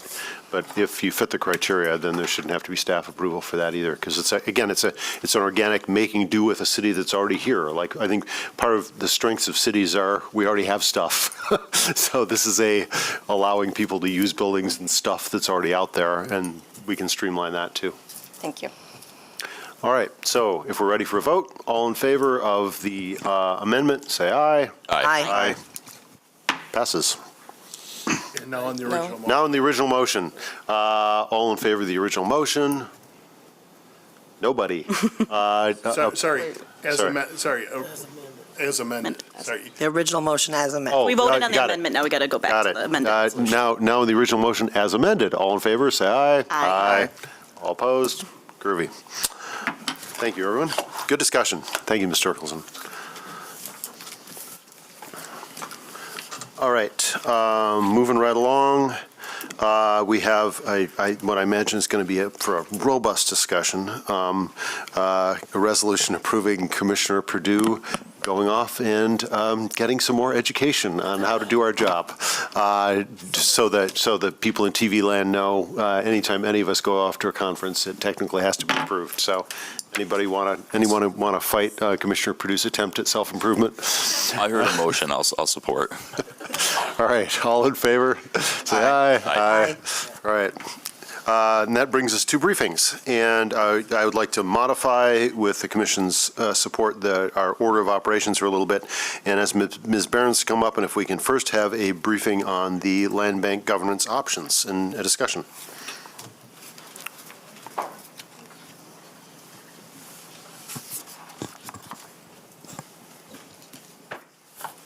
Morning. Morning. So we are back to have a little bit more of a conversation as requested by the City Commission at our mid-year performance report last month. So I'm just going to walk through a little bit the written materials that were provided in your packet. Mr. City Clerk, if you could pull those up on the screen as well. I will just walk you through those, and then we have a number of options we've laid out for consideration related to local land bank governance. So on October 8th, originally, the City Commission, October 8th, 2024, the City Commission established the Grand Rapids Local Land Bank, and that was allowed under some more recent changes at the state level that allow cities the size of Grand Rapids to establish their own local land bank if there isn't already one operating within the county. And so that was formed in October. Grand Rapids then became just the second city in the state of Michigan to have its own local land bank. In January, we provided an update to the City Commission on the status of that work. At the time, there was some interest expressed, or significant interest expressed, in reconsidering governance at some point, but not a specific direction given. There were interests expressed at that time about making sure that the Local Land Bank Authority Board could successfully manage transition of the existing land bank portfolio from the state, who had been providing that services for us, to the Local Land Bank Authority, and that also the board be able to act quickly and respond to opportunities that may arise as we become familiar with this tool and local control over that tool, and just making sure that we're able to take full advantage of it as quickly as possible. And then interest expressed in the board, ensuring that the board, which acts both as the Local Land Bank Authority Board and as the Brownfield Redevelopment Authority Board, has the necessary capacity to focus on the objectives of the local land bank. So that was sort of the January conversation. Then in February, we had a couple slides on this topic at the mid-year performance presentation, and at that time, based on the comments that had been expressed in January, as well as the work in front of the Local Land Bank Board, staff recommended that the issue of governance not be revisited for a year in order to allow some of the work of the board to some of the early work of the board to be done. At that point, the commission expressed interest in talking about that in a little bit more depth, which is why we're here today, and for staff to lay out a few more options. So I want to do that, but before we jump right to the options, I did want to take a moment to talk a little bit about some of the benefits and drawbacks of having the current board governance structure. Back in the fall of last year, when we were speaking to the commission about setting up the local land bank, the question of governance wasn't one that we dwelt on a lot. Staff did recommend from the beginning that the Brownfield Redevelopment Authority be appointed as the board over the local land bank, but we did have reasons for that. It just wasn't something that came up a lot in the policy conversation, so I want to talk a little bit about the pros and cons as we've been able to articulate them ourselves and with the discussion in January with the commission. So from a benefit standpoint, having the Brownfield Authority Board act also as the board of the local land bank is one of kind of ease and speed with which that board can get moving. So the Brownfield Authority Board is obviously very familiar with our tax incentive tools. They do not need a lot of onboarding either themselves to be comfortable doing the work, or from staff to orient to what those tools are, how they can be used, and where they kind of align with the portfolio of work to be done. It also allows for some efficiency in actually making decisions about how to use the land bank properties and potentially layer those properties with other incentive tools to make those properties more attractive to the market. So when we have the same group of people acting as both boards, it's just one group of people whose questions need to be answered, whose direction can modify, versus two separate boards with full separation between people. So a little bit of streamlining there as well. And then finally, the Brownfield Authority does have a long history of working with city staff in a formal capacity as their staff as well. So the Brownfield Authority is familiar with that structure. From the drawback standpoint, I think what has been expressed by the commission and is certainly something that can come up for the individuals who are now appointed to actually act as the board for three different entities. So the Economic Development Corporation, the Brownfield Redevelopment Authority, and the local land bank certainly can be a draw on those people's time, and I don't want to overlook that possibility. It's hard to say how that will play out in terms of the pace of the work that the local land bank can do. So, but do want to point that out. And then before getting to the options, I just want to lay out the work that we envision the local land bank needing to do over the next period of time and sort of into the future. And I'm going to use my hands because this is how I like to visualize it. So there's sort of the early core work. That was kind of the administrative setup. So we need to transfer the portfolio. We need to get familiar with the portfolio. We have to list it for sale. We have to maintain those properties. So the board has been entering into contracts for some of those services and will continue to do so. So that's kind of the straightforward. They needed to get the bylaws underway. That's been done. So a lot of that work is in process or actually already under the belt.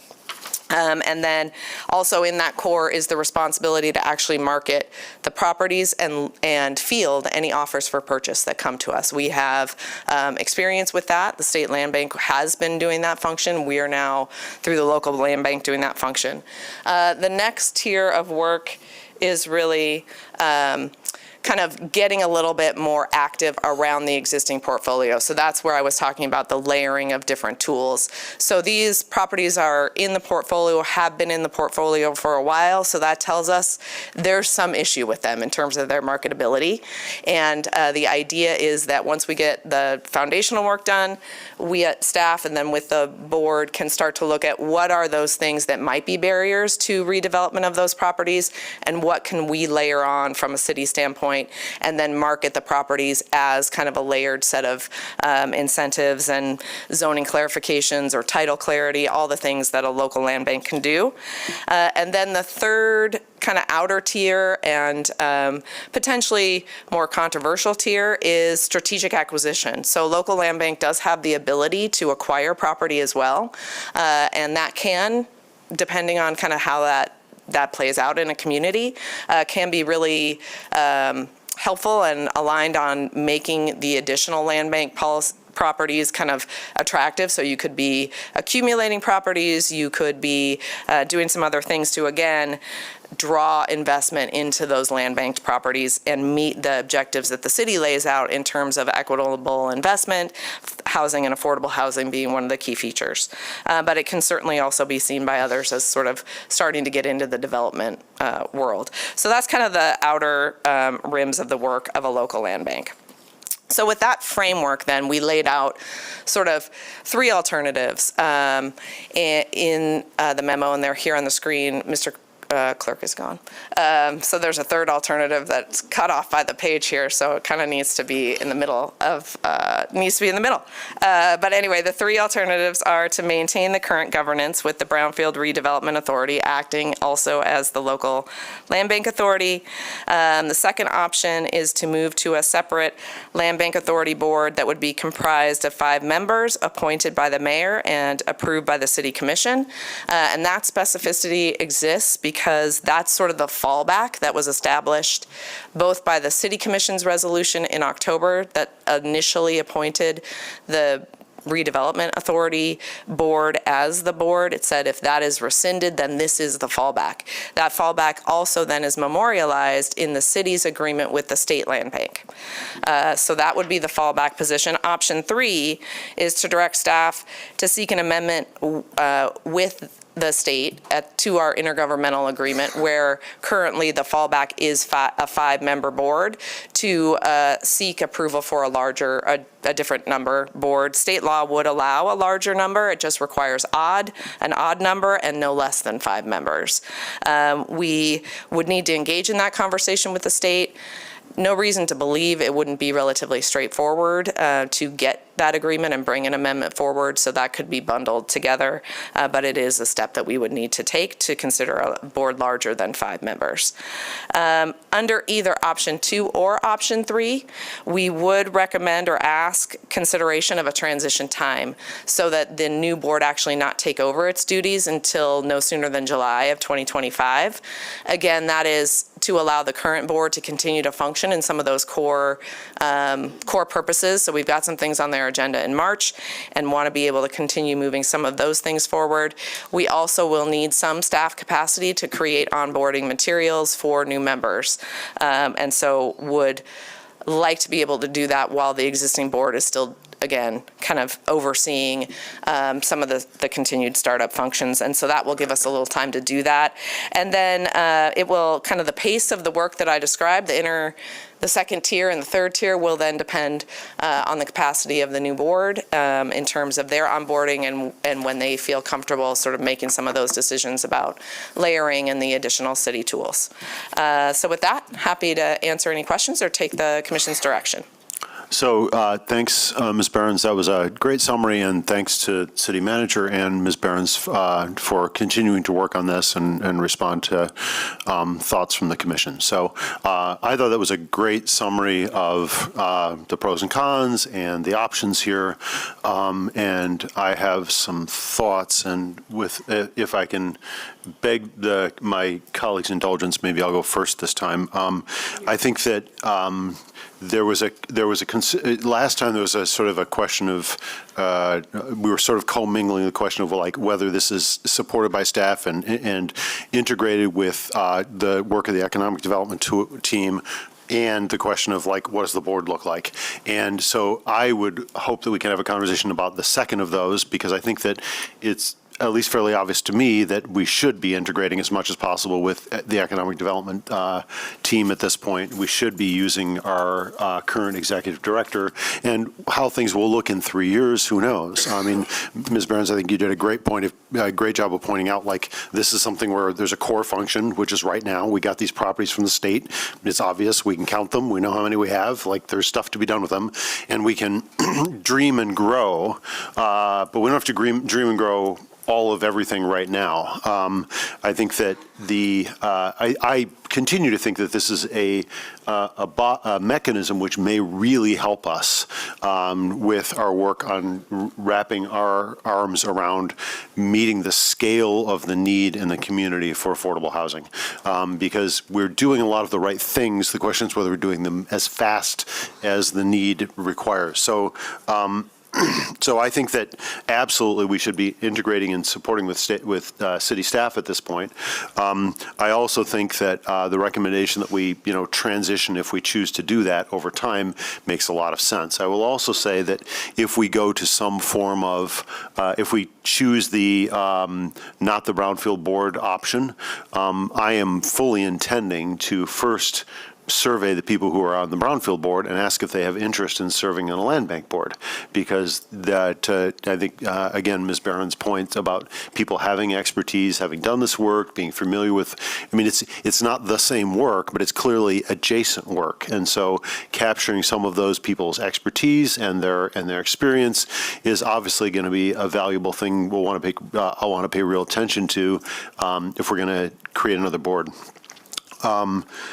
The other thing I'd like to say finally is I remain convinced that there's some value to smaller than, I believe the Brownfield Board is 11 people, but I also have heard my colleagues that 5 is maybe too small. It's a little tricky if we're going to be capturing a lot of skill sets on this board, a lot of community representation, to do that effectively with a very, very small board. So I think that smaller is better, but having had some discussions with former Mayor Bliss and some other people, at least a suggestion that I'd like the board to consider is perhaps a 7-member board, and those with the 7-member board, that would also allow us the space to say we could draft it so that essentially we could say that each ward could recommend a member for the board. So that would mean that the ward commissioners would have to get together and have a meeting of minds. So the first ward commissioners would have to agree on a recommendation, and so would the second ward commissioners, and so on. But that would give us perhaps some more robust input, but certainly I think it would. I think there's some advantage to some breadth, but I also don't want a board that's so big that you start having people not attending. You have quorum problems or nimbleness. I mean, we've all been. One of the reasons I love working with all of you is because this is a group of 7. This is not a group of 138, which is what Lansing is, or 5,000, or however big Congress is. Like, there's a reason I think Congress isn't very effective. I think it's just too many people to be able to order a ham sandwich. So I think that smaller can be nimbler, more effective, more responsive, but too small can be, it can legitimately, I think, be hard to get representation, because this is a group that will want the whole community to really buy into if it's going to do transformational work. So I see a bunch of sort of intermediate hands. Commissioner Knight. I think, thank you, Ms. Behrens, for this report. I would be in support of really keeping the Brownfield Real Development Authority board serving, and I understand the concept between having a smaller group more nimble, but you can also have no quorum with the smaller group. Like, that happens wherever. If people don't show up, they just don't show up. And I think being able to have the people that are already doing this work in this space, as we talked about the multiple tools that we need available for us as we move forward to create more housing, being that they're already working in that space, they have the ability to continue to move this forward and get the processes in place so that we can look further than maybe that's next year at adding this other board that may be of 7 people, and then being able to onboard them with all the processes that are necessary to move forward with what we're trying to do. Thank you. Commissioner Sassi. Thank you, Mayor. Yes, thanks, Ms. Behrens. That was a quick turnaround on this little memo that can try to consolidate all of our thinking. I also want to highlight that Mr. Doug Booth, who's been leading this work with our Economic Development Department, is in the audience, and he and I had the opportunity to be at the Brownfield Authority meeting following the initial discussion about where the Brownfield was going to go, and I don't think anybody other than me from Brownfield was supposed to be on, is here today, but I think I would be fair to say that the Brownfield Authority is not set on, actually, they have, I don't want to say that they're like agnostic about it, but they recognize that they were doing this work because we were trying to go up against that clock to not be preempted. I think they're happy to keep on doing it, but they're also recognizing that, they're okay also if it goes outside of that. So I want to give that representation, which maybe wasn't as clear as the last time that we all met. What I'll also say is I appreciate the timeline, and I'm happy to hear, Mayor, that you would look at, and I would ask that we do have somebody who's serving right now who could be that continuity, because there has been a lot of work done. Obviously, there's new people. We've got new people. So there'll always be rotation of new people, but I think to give that would be great. I do see so much synergy as it relates that. We just, probably some of you saw on the news, there's a emerging developer who had come to Brownfield, and who got emerging developer grant, and just, I think, secured one of the RAP programs that's going to happen in the first ward. So we know that there's synergies happening within our economic development department, and I agree, I don't want to lose that.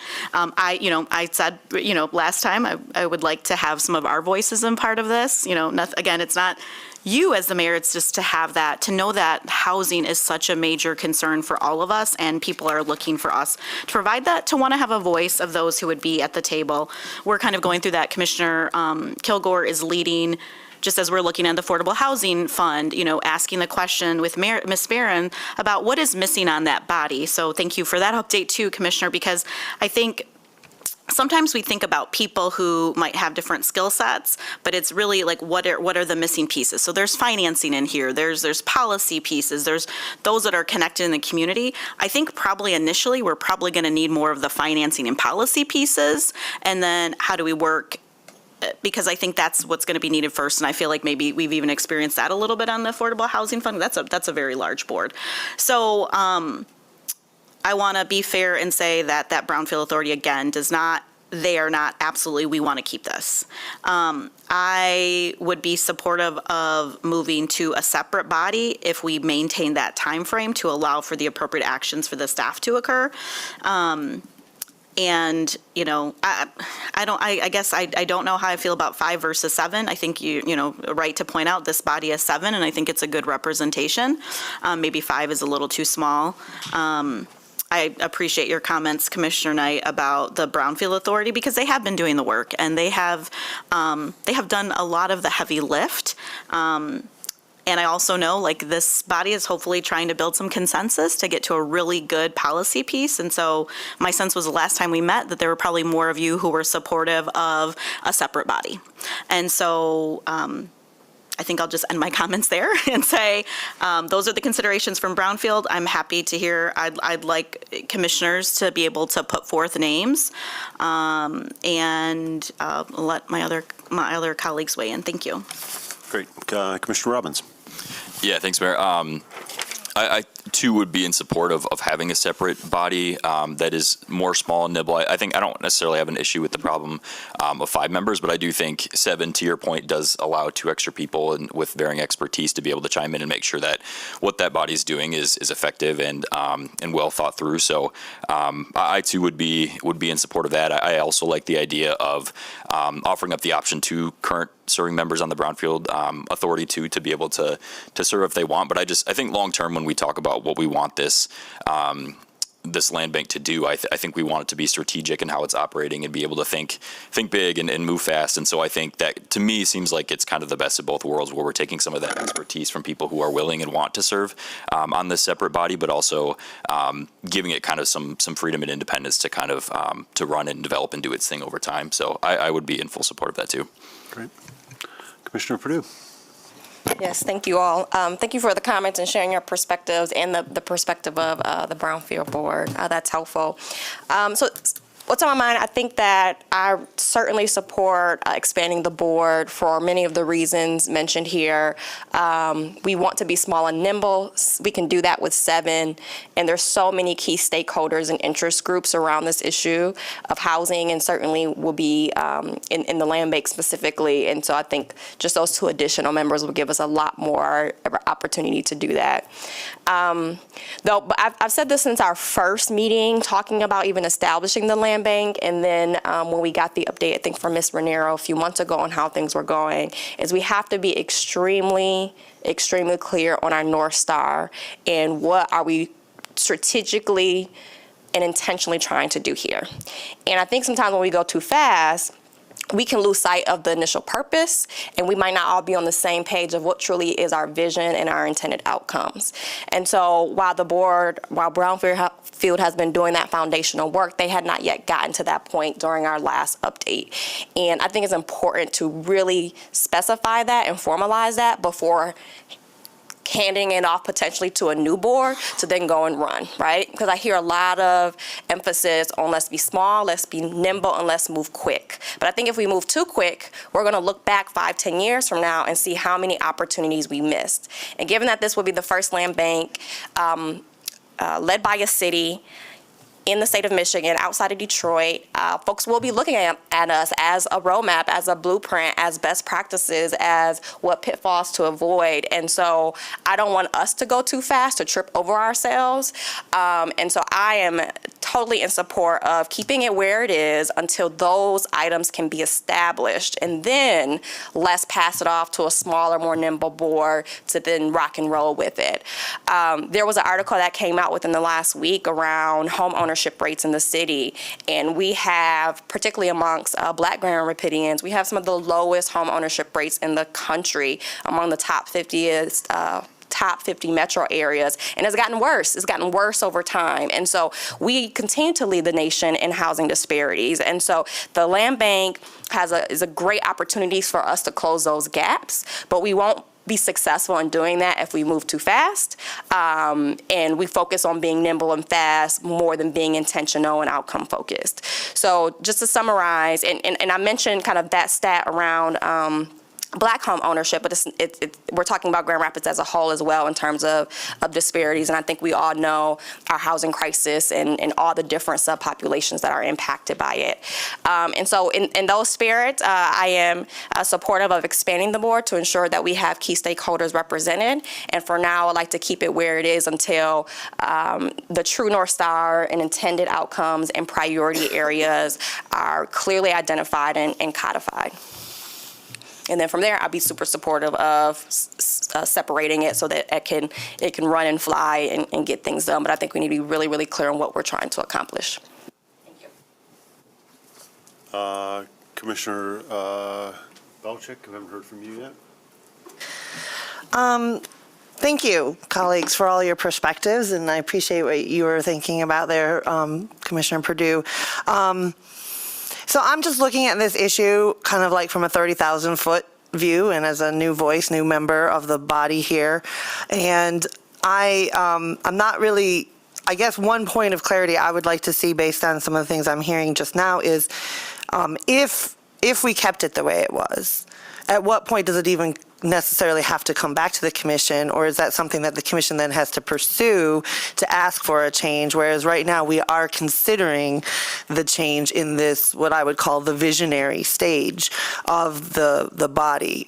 So the land bank was set up last fall, and had the core admin functions necessary to do that. And I really appreciate the work that body has done, and I do like the idea of preserving expertise and everything there. But right now in front of us, as we're moving into this brand new year that's already in we're ending our first quarter here this month, it seems to me that the vision of what we're doing next and that North Star should be determined in part by that body. And the land bank people who are on that body in coordination with staff and the commission, city commission, would be making that plan or that vision. So I guess I'm saying right now in front of us is the decision of who's going to be making that. Is it the current Brownfield body, or is it this other group that would be solely focused on the land bank in conjunction with the overlap it might have with other pieces?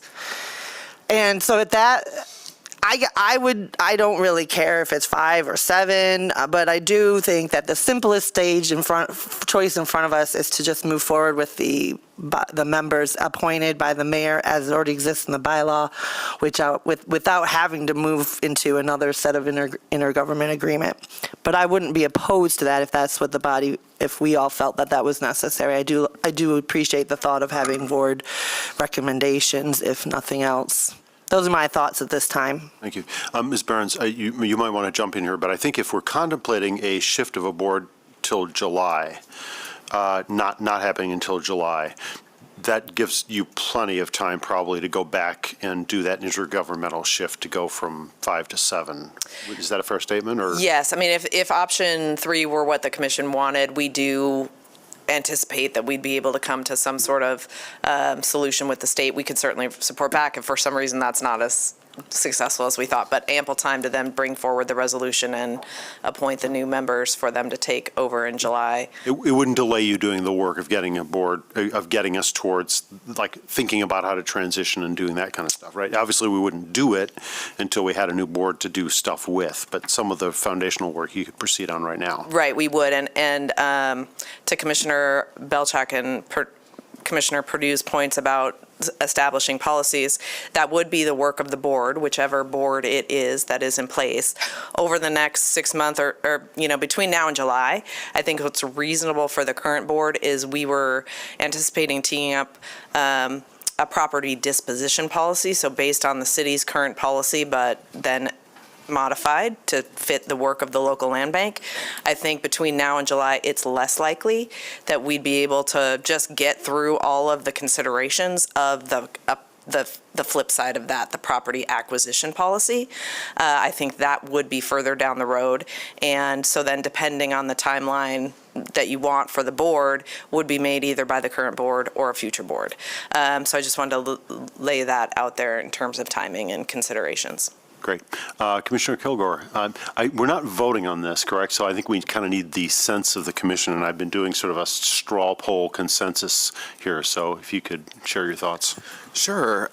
First, I'll start with what my colleague in the third ward, Commissioner Perdue, noted, and I have the letter from State Representative Christian Grant, who spearheaded these efforts in Lansing, who said we really need to be direct about what we want. I would echo what Commissioner Perdue said in terms of I'm happy that we're having the robust conversation. I've just been soaking it all in as well. I'm supportive of a 7-member body. I think that's good. I'm happy that we are going to have some direct commissioner feedback, and that Commissioner Perdue and I could work together to see what type of representation we'd like for our part of town. So I believe that's where I'm at. I think we've had some good conversations about this, and I think the timeline is that we've presented is okay for me for now on making this decision on a 7-person body or not. Great.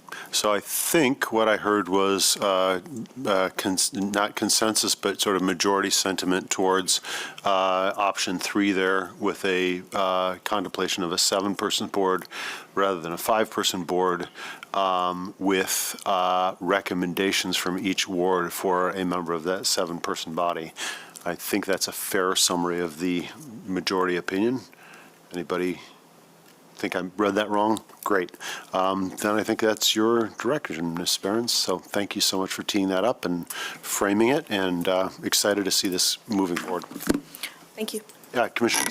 Mr. Mayor, can we just make sure too, I see obviously members of Economic Development, we have our next Brownfield meeting, so last time we just had this as a other business, so maybe we can just have this as an agenda item to keep that body up to date of what this discussion was. On the round, you'd have the Brownfield board do that? Got it. Just want to make sure they stay up to date. Thank you. Got it. So, thank you. And for clarity, transition in July is? Yes. Sounds. I think that's a consensus. Yep. Okay. Thank you. Thank you. Okay, that brings us on to our Sorry, next. can you clarify that last piece? Just that Ms. Behrens' recommendation was that with the board not get transitioned until July at the earliest, to allow for onboarding education of the new board, to allow for input, all of the time and effort it'll take to formulate the new board. And did I also hear you say that creating that property disposition policy for the land bank properties will not likely be able to be done by July? I think the disposition refinements we could likely do. I mean, Doug might be like behind me going, oh my goodness, but it is part of the early work we were talking about doing.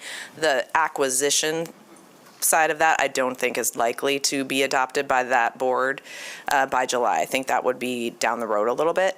And part of that is just to understand kind of so acquiring property requires funding, and we have to figure out what's feasible. Like, how successful are we in disposing of the properties? What are we finding with the layering? And then what does that tell us about our ability and pace to be able to acquire properties? So I think that's a little bit down the road. And I know that's kind of vague. And also, I think that as part of the property disposition policy, we will start to be folding in the why. So our current city commission policy does have some tiered objectives of why or who gets priority for sales, and I imagine that the local land bank would likely be interested in that same focus. So you may start to see some of the North Star language in the disposition policy, even if it sort of changes or expands with an acquisition policy. I just want to clarify, though, that is acquisition beyond already focused tax foreclosed properties. You're talking about acquiring things that are not tax foreclosed, going beyond what we would normally be chartered to do. And I just want to also comment, I would hope I don't want this land bank to be like Detroit. We don't want the largest land bank in the country holding on to properties. We want land bank to help us address some of the tax foreclosures, some of the blighted areas, and quickly accelerate those properties back to the tax roll. And what we want is the market to work in our area when appropriate, and government not to hold all the land in the city. So I just wanted to be clear on the acquisition part. We're prepared, current and future board, to acquire tax foreclosed properties. What I think you were referring to was doing things beyond that. Well, and if I could weigh in here, I think that really we're going to have an ongoing tension. We don't want to be doing kingdom building or, amassing a portfolio or something. I think you're absolutely right, City Manager. But there's going to be a tension between getting things back into good development possibilities as fast as possible with the reality that we really want to focus on affordable housing. If this doesn't help us get to the goal of affordability, I think that, to Commissioner Perdue's point, we're going to, sit back in 5 years and say, well, that didn't help us get where we wanted to go. And so articulating where we want to go, I think where we want to go is two things. One is getting things back in private hands as fast as possible, but the other is doing things that will give us measurable progress towards affordable housing in the city. And so I think those two goals, but the third goal of having a bunch of land so we can feel like we own a bunch of land is not anything anybody's interested in. Right. Maybe that's a good summary. So, Commissioner. Right, and if I could add to just thinking about affordability, affordability comes in a lot of different forms, but I want to stress, and I think part of the North Star is homeowner affordability, right? My ultimate goal would not to have all of our nonprofit organizations own these properties, own and operate them. How do we get them back on the tax rolls and into the hands of individuals who live, work, and play in our community? So even defining that, what do we mean and what do we want when it comes to affordable housing with this vehicle, those are the things that, I want to see, and it sounds like will be clearly defined before the transition is made out of brownfield. So even kind of those small pieces are really, really key. This won't be a success for me if at the end of the day, all these properties are only owned and operated by nonprofits, and our residents are in and out like a revolving door. Folks need to own their property and have more ownership in their community themselves. Thank you. And I will just, give a minor differentiation in my own opinion on this, which is home ownership's great, but there are lots of people in the community who rent for lots of reasons that are their own choices. And so I really want to have a community where I don't ever want to live in a community where implicitly or explicitly people who rent are second-class citizens. And I think that making sure we have affordable rental properties is really, really important. I think intuitively for a lot of people in community and people coming to the community, the first bedrock question is, how much does an X unit cost to rent in our community? And so I think keeping rental prices down is an objective that's we shouldn't abandon in favor of, home ownership as home ownership's our only goal. I think the two can exist in tandem, but I do think that making sure we have Grand Rapids as a good place to rent is also an important goal. Mr. Knight. Just one more thing to add, so we don't belabor the point, but I'd be interested in, I don't know if this information exists somewhere already, but of the number of properties that have been acquired, how many of them are actually buildable? Where do they exist? In what parts of the city? First ward, second ward, third ward, wherever that may be. And how many are just like for development, like, if they can be single-family dwellings, as opposed to just curious. Sure, we have that information about the portfolio now. Great. Okay. Seeing no further discussion, let's move on to our next briefing. And if Ms. Trickelson could come back up, and let's talk about the fun thing that's on everyone's mind now, which is the community master plan. And which is going to be a couple-year process to roll out from where we are now. But let's start with talking about the plan itself and where we are now.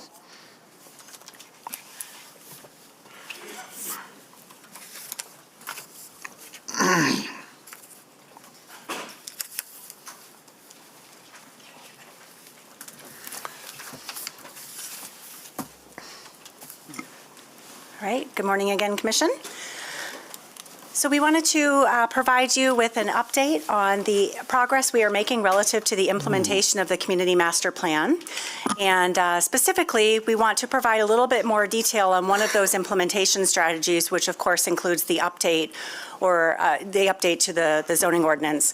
I am joined this morning by my colleague Rowan Brady, who's a planner with the Planning Department. Rowan will actually be leading some of what we're calling the zoning roadshow with the community, and so I thought it might be helpful. Oh, okay. I thought it might be helpful for you to hear that from him. All right. Sorry, a lot of activity going on there. I don't know where to look. I do have a question before we start, Mr. Mayor.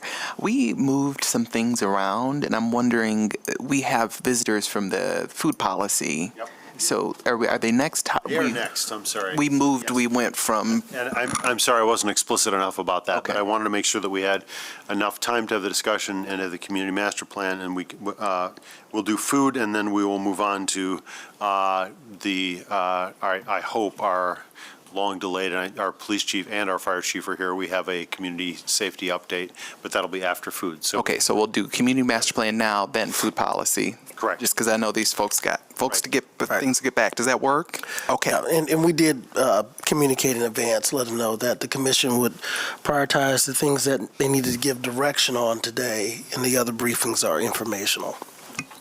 Okay. Thank you. So the agenda for our presentation is up on the screen, again, providing you with an overview of the implementation work that has been going on since the City Commission adopted the Community Master Plan back in December, and then walking you through some of our immediate next steps relative to the update of our city zoning ordinance. One of the strategies that we initially committed to was to provide an online plan, and so that is available on the city's website today, and it's effectively a more user-friendly way to walk through the community master plan. There are videos that were prepared in partnership with our steering committee members, kind of giving a better summary of what each chapter includes within the plan versus scrolling through a more detailed PDF version. And so we think that will be really useful to both the community, but also any design professionals perhaps that might be utilizing the plan as they move forward with development applications. So that's something that I would encourage you to check out. One of the other elements that we are in the process of creating and should be done within the next couple of months is an online dashboard. So you may have heard me previously talk about one of the initial constructive feedback that we received on the 2002 plan was really, we really lacked some transparency relative to the implementation work that we had done. And so when we started with our neighborhood facilitators back in, I think it was the fall of 2019, asking them to help us review the 2002 plan, what was working, what wasn't, one of the first questions we received was, well, what's been done? And as planning staff, we were able to quickly articulate what we had done, but we realized that it wasn't a terribly transparent way to communicate the progress that the city had made. And I think that was really critical because as we move forward and back to December of 2024, one of the number one comments that the City Commission received during the public hearing was accountability, making sure that the feedback and the time that our community members put into the development of the plan itself, that we were then held accountable through some sort of transparent way for the implementation of that work. And so the online dashboard will be a tool that the planning department will utilize, but also my colleagues in other departments will also be utilizing as they develop either their operational plan, the capital improvement plan, and the development of budgets, so that we can share with community and of course to the City Commission and Planning Commission where we are at relative to the implementation work. Now keep in mind this is a 20-year plan. There's a number of strategies that are aligned within short term, meaning 1 to 5 years, but there's also strategies that are going to take much more time and resources than we might have capacity to do currently. And so what you'll see is a report out, but not everything can be done immediately. All right, so I mentioned my colleagues in other departments. So one of the critical pieces that we've stressed is that the planning department is not the sole owner of the community master plan. We own a lot of it, and of course the zoning ordinance is probably one of the most tangible pieces of that plan. But there's a lot of other work that the city currently has or plans that are currently in place that will be informed by the recommendations of the strategic plan. And so we were able to go through during the Community Master Plan update and highlight all of the plans that we think are very relevant to the implementation of the Community Master Plan. So you can see on the left-hand side of the screen a list. This is probably not all-encompassing, but I think that these are some of the major plans that the city has in place, but also some of our partners. So, for example, the Rapid just completed their transit plan, and that was informed and will continue to be informed by the recommendations of the Community Master Plan. So I will give credit to Rowan for the next couple of slides as we move through to show how that alignment is going to work, and hopefully you'll appreciate the animation here. So as we go chapter by chapter, of course, the Great Neighborhoods chapter is providing the recommendations about our neighborhoods and how we can meet needs of residents. So there are 10 recommendations of the 28 that are encompassed within or included within the Great Neighborhoods that are specific to zoning, and we'll be talking more about that as we move through the coming months here. But there's 18 recommendations that are largely attributed to other plans that the city already has, and it's not necessarily a one-for-one, and so you'll see the dots as they move forward.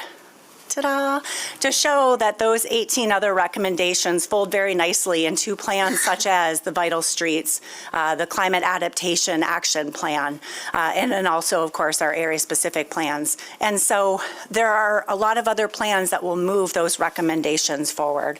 Vital Business Districts as well, how we will provide a variety of products and services and attract people of all ages. 7 recommendations of that chapter will be included within the zoning ordinance update. And then there's 4 recommendations that are going to be, will utilize other plans that we have in place. And you can see how that breaks out. And again, very clearly, if we go back and forth here, I mentioned that there's 4 recommendations that align with the other planning work. And then as the dots move towards the left side of the screen, you can see that it's not a one-for-one, that a lot of other plans that we currently have in process are going to have to be utilized as the vehicle to implement that work. Strong economy, this is largely focused on some of our larger manufacturers, our larger employers. 6 of those recommendations are specific to the zoning ordinance. One of the recommendations that we heard pretty consistently was about greater flexibility within the zoning ordinance. How do we make sure that we're addressing the needs of today, but also being flexible for addressing the needs of tomorrow? And so that really resonated with me as to how do we do that so we don't stumble upon ourselves as we try to achieve the outcomes that were desired by our community. And then 4 of the recommendations are really housed in the other plans. Again, Vital Streets is a pretty consistent plan that will be informed by the recommendations of the Community Master Plan, as well as the Parks and Recreation Strategic Plan as well.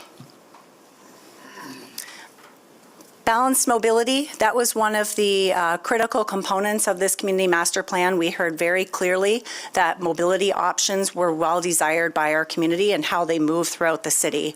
9 recommendations will be encompassed within the zoning ordinance update. Of course, my colleagues in Mobile GR will help flesh that out.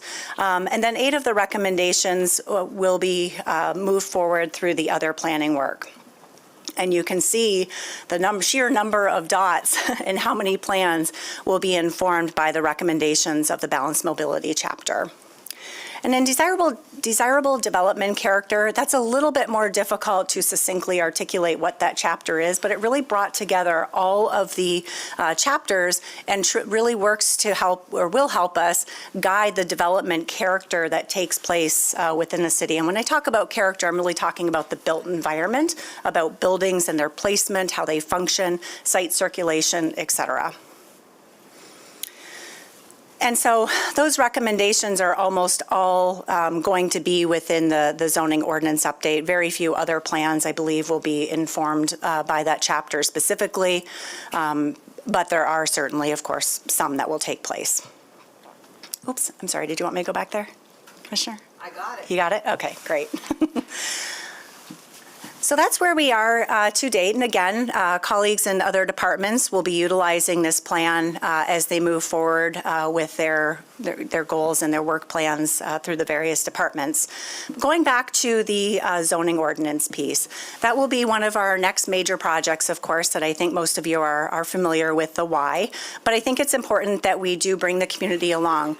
One of the things that we want to be very clear about is understanding the difference between what is a community master plan and what is a zoning ordinance. Probably many of us in this room might be familiar how the community master plan sets that long range vision, that big picture, but the zoning ordinance really gets down kind of into the nitty gritty. It will tell you how tall can your house be, how many accessory structures might you have, what building materials and businesses, what building materials can be used, what businesses can go where.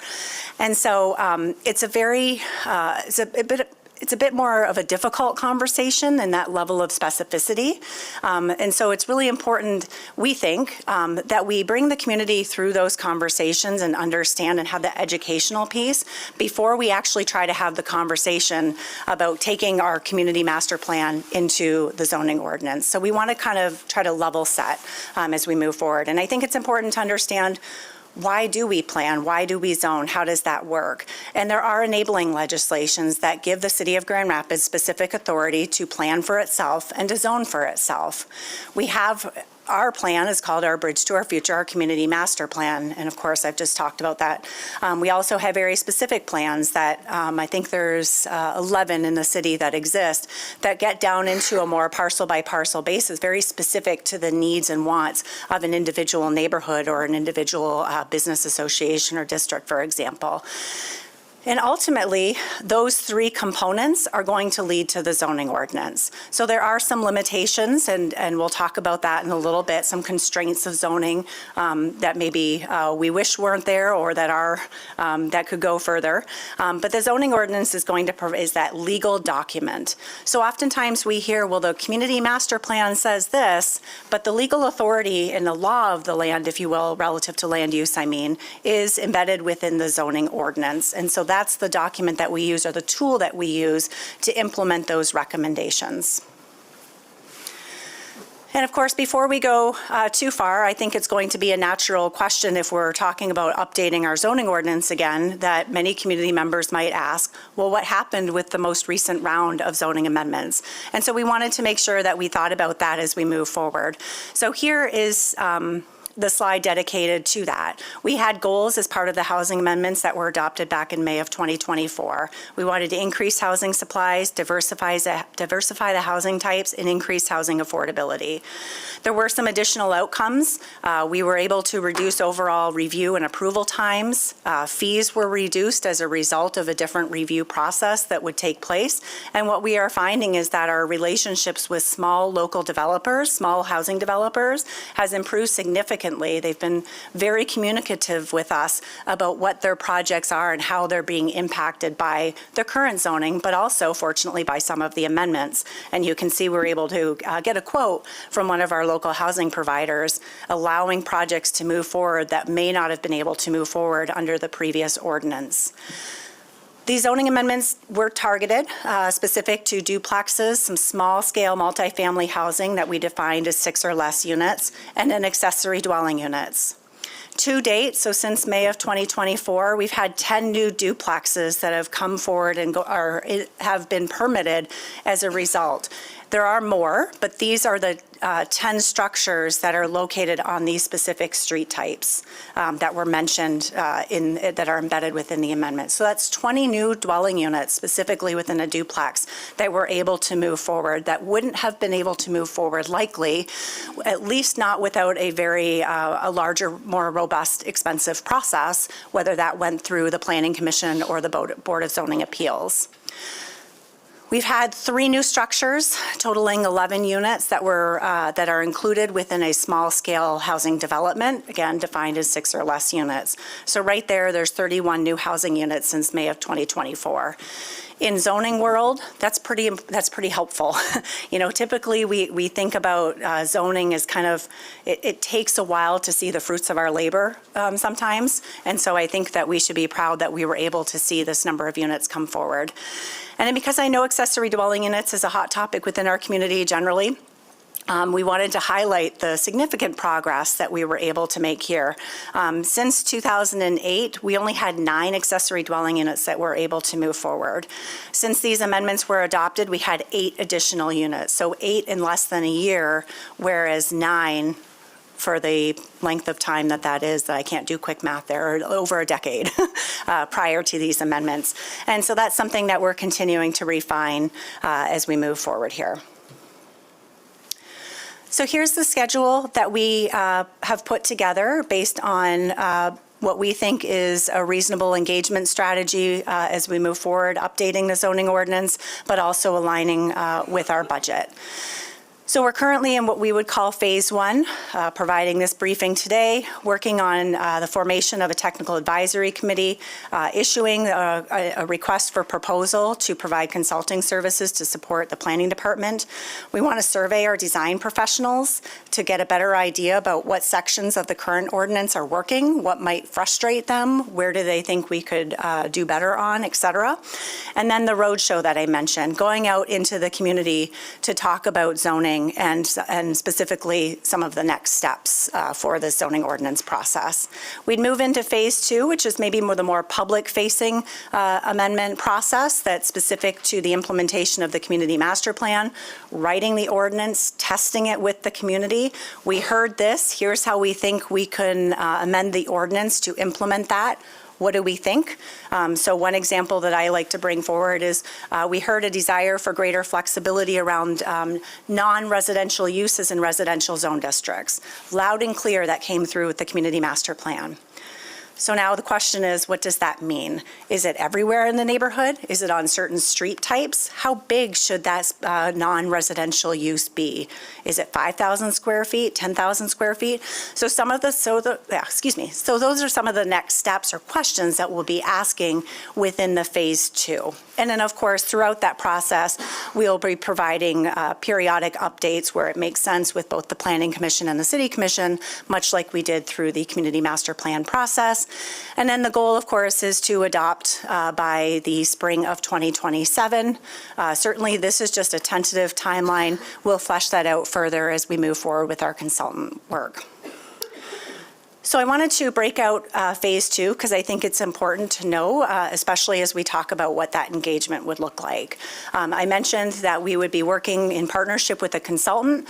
The writing of that language would likely be primarily taken on by both the planning consultant and city staff initially. We'd be working with a technical advisory committee that would be subject matter experts to advise us on language, the practical reality of that. Sometimes there's important lessons to learn from design professionals that planners might not otherwise know. So we want to make sure that that's a real partnership, that whatever we move forward with is practical and implementable. And then, of course, we'd want to review that or refine that language before it goes out into the community. So that would be that third step, is that community testing, so that we have draft language that's prepared that community can react to. We know, or we believe, that it's important to have user groups. So, for example, I think some of our neighborhood associations have really strong land use committees. So working with some of those committees, working with our area realtors to begin socializing that language and getting feedback, providing some larger format public review, town hall style, but also going out to individual associations and share neighborhood associations or business associations and sharing that the draft language is all part of that process. I mentioned that the request for proposal would be issued hopefully early summer, late spring. I mentioned the user survey, that we want to get feedback from design professionals that engage with our services, that utilize the City of Grand Rapids zoning ordinance specifically to get a better understanding of what's working and what's not. And then taking this out on the road, we want to provide an overview of the plan. We are not redoing the master plan. We are not asking for feedback on the recommendations, so we want to be very clear. And then we want to be very clear on that relationship, moving it to the zoning ordinance. So these are some of the associations that we think would be helpful as we, to touch base with as we move through that roadshow process. So I'm going to turn it over quickly to Rowan to go through the next few slides so that you're able to see the kind of content that we would be utilizing, but also with some of the new commissioners, especially making sure that we're being helpful in understanding the zoning ordinance itself. Thank you, Director Turkelson, and good morning, Commission. We wanted, as Planning Director Turkelson mentioned, we're just going to do a quick introduction for the wondrous world of zoning. If you're familiar with zoning, this will just be a quick refresher on how it works and how it's structured in Grand Rapids. So what is zoning at a high level? Zoning is the local law that governs the physical development of land and use of property. Every property in a zoned community like Grand Rapids has a legal zoning designation, and that designation is outlined in further detail in a document called the zoning ordinance. Planners will often just call it the ordinance. If you're speaking with someone from the planning department and we say the ordinance, we're talking about the zoning ordinance. Zoning varies from state to state. I mention that because every community across the United States, based on that state's enabling legislation, will have different zoning laws. For example, Texas famously has several communities that don't have any zoning. Mr. Washington, I'll defer to you on if that's a wise decision or not for those communities in Texas. But in the state of Michigan, we're governed by the Michigan Zoning Enabling Act. There are numerous benefits of zoning. Zoning provides local control relevant to land use. You, as the local elected officials of the City of Grand Rapids, have the authority to adopt and change zoning ordinances. Zoning protects the health, safety, and general welfare of that community. That specific language of health, safety, and general welfare comes from the first Supreme Court decision that established zoning as a constitutional tool for local governments to use. Getting a little bit more into the detail on zoning, it helps protect property values, creates unique public spaces, protects our natural resources like streams, creeks, trees, natural areas, prevents nuisances from high nuisance generating activity like heavy industry, and then helps ensure that our pattern and orientation of land uses works together well and is compatible with two different land uses. Having a residential neighborhood next to a heavy industry isn't a compatible relationship, but residential to parks is a very compatible relationship. Zoning has constraints, certainly. It's not a perfect tool and it's not a perfect system. It can add complexity to the development process.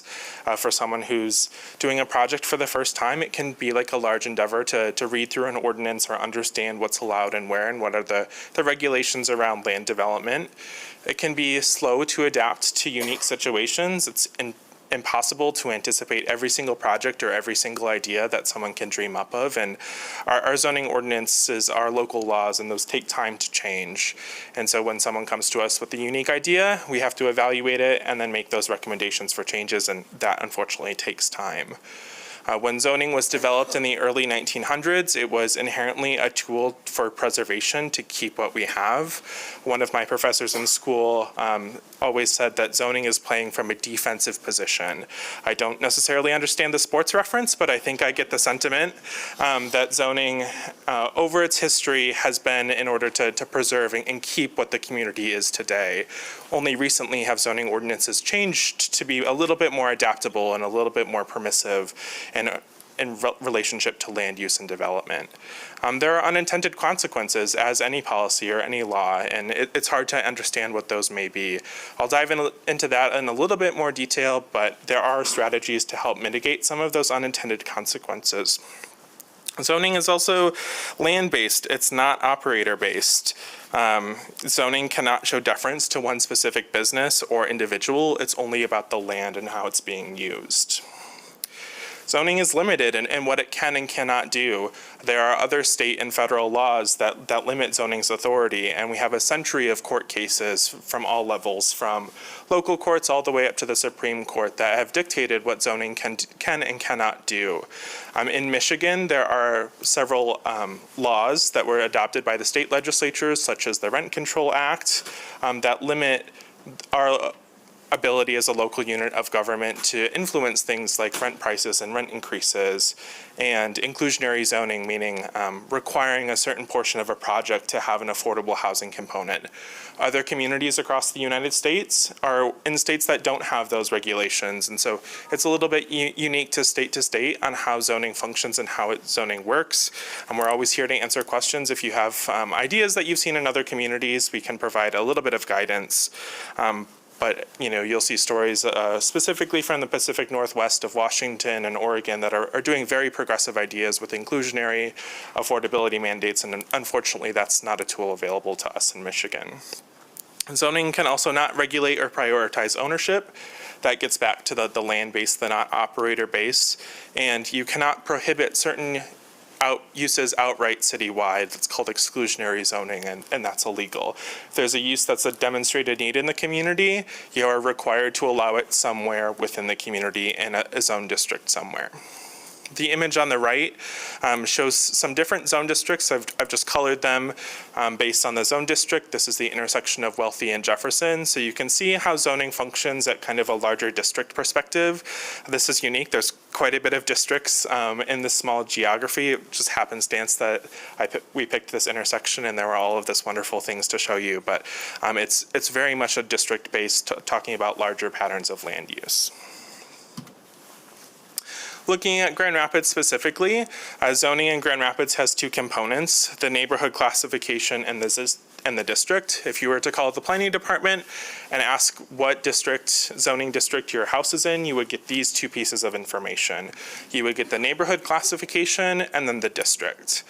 The neighborhood classification outlines design standards for structures and development, so things like porches, garage placement, how many windows do you need on a house, what percentage of a commercial building needs to be glass, how large can a building be, what does it need to be made out of, what are the material requirements, what size lot do you need to develop a single family home or a duplex, or even getting up to a larger multifamily development.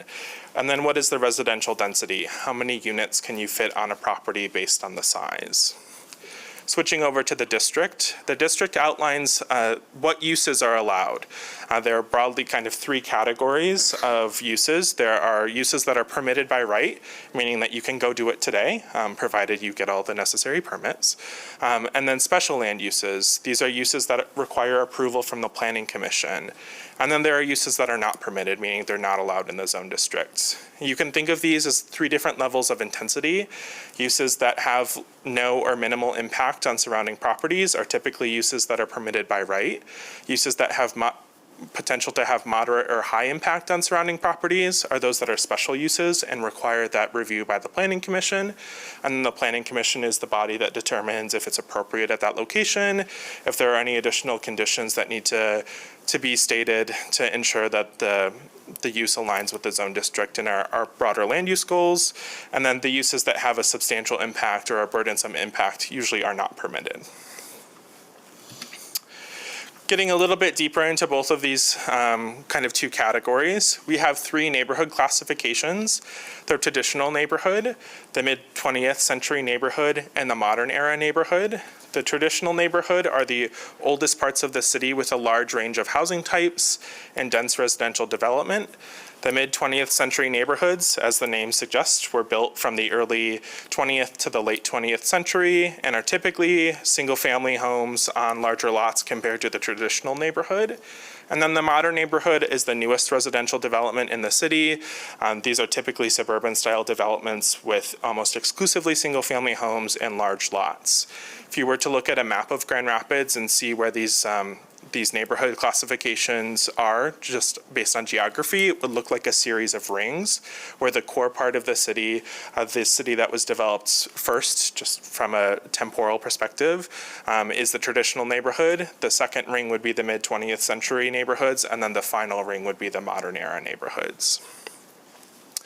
We have 19 specific zone districts in the city of Grand Rapids. I haven't listed them all out for you because that would take up too much space, but they're broadly categorized into these four buckets. There are the residential zone districts. We have the low density and the mixed density residential. And then there are the commercial mixed use zone districts. These range from our city center zone district to our commercial zone district, which is 28th Street and every commercial district in between. And then there are special districts.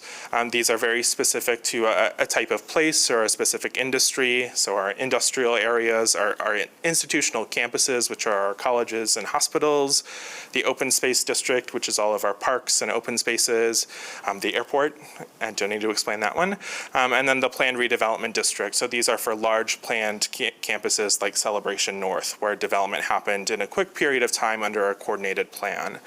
And then finally, there are overlay districts. These are special areas that have unique zoning requirements based beyond the base zone district. You can think of them as blankets. They lay on top of other zone districts and add additional requirements. One example is our Grand River overlay that Planning Director Turkelson talked about a little bit earlier today. That applies to all properties that front the Grand River, and that those requirements regarding building design and form overlay on top of the base zone district requirement. Looking at a property level, what does zoning look like if you were to look at a property? It's kind of just a high-level outline of things we work through in the planning department and what developers are thinking about when they look at property. So zoning touches on property use. You know, what is the property? Is it an apartment building? Is it retail? What are the lot dimensions? What is the lot size and width? And what are required for different uses? Setbacks, what are the distances from the property lines? Those tend to change based on use and zone district. The required building line, where does the building need to be placed relative to the street? What site elements need to be included? Green space, tree canopy, landscaping, and then everyone's favorite topic, parking. How much parking needs to be provided and where? What's not shown in this graphic are the building elements. Zoning also touches on how tall a building can be, either in stories or feet. Facade requirements, so what does it look like if you're standing on the sidewalk? What is the building built out of? We require high quality and durable materials. How much of the building needs to be transparent, made out of windows or glass? And then some architectural elements like entrance placement, step backs, meaning the building steps back from the street as it goes higher, and then other architectural features of the building. All of that is outlined in the zoning ordinance. Do you want me to do this slide too? Yeah, okay. So kind of looking at where we are today versus where we're going. So today, we have fairly a limited amount of developable land in Grand Rapids. We have a saying in the planning department that if there's a vacant piece of property in Grand Rapids, there's probably a reason, meaning that it is a challenging piece to develop, and we work through those challenges certainly. And as we're talking about housing and all of the other challenges that the city and residents face, doing nothing today comes with a high cost tomorrow. And so as we look to transition to the vision set in the Bridge to Our Future master plan through updating the zoning ordinance and also all of the other alignment that Planning Director Turkelson talked about earlier in the presentation, there are going to be growing pains, certainly. The city is not going to be the same today as it will 10 years in the future. And it's important to understand the potential impacts of those changes.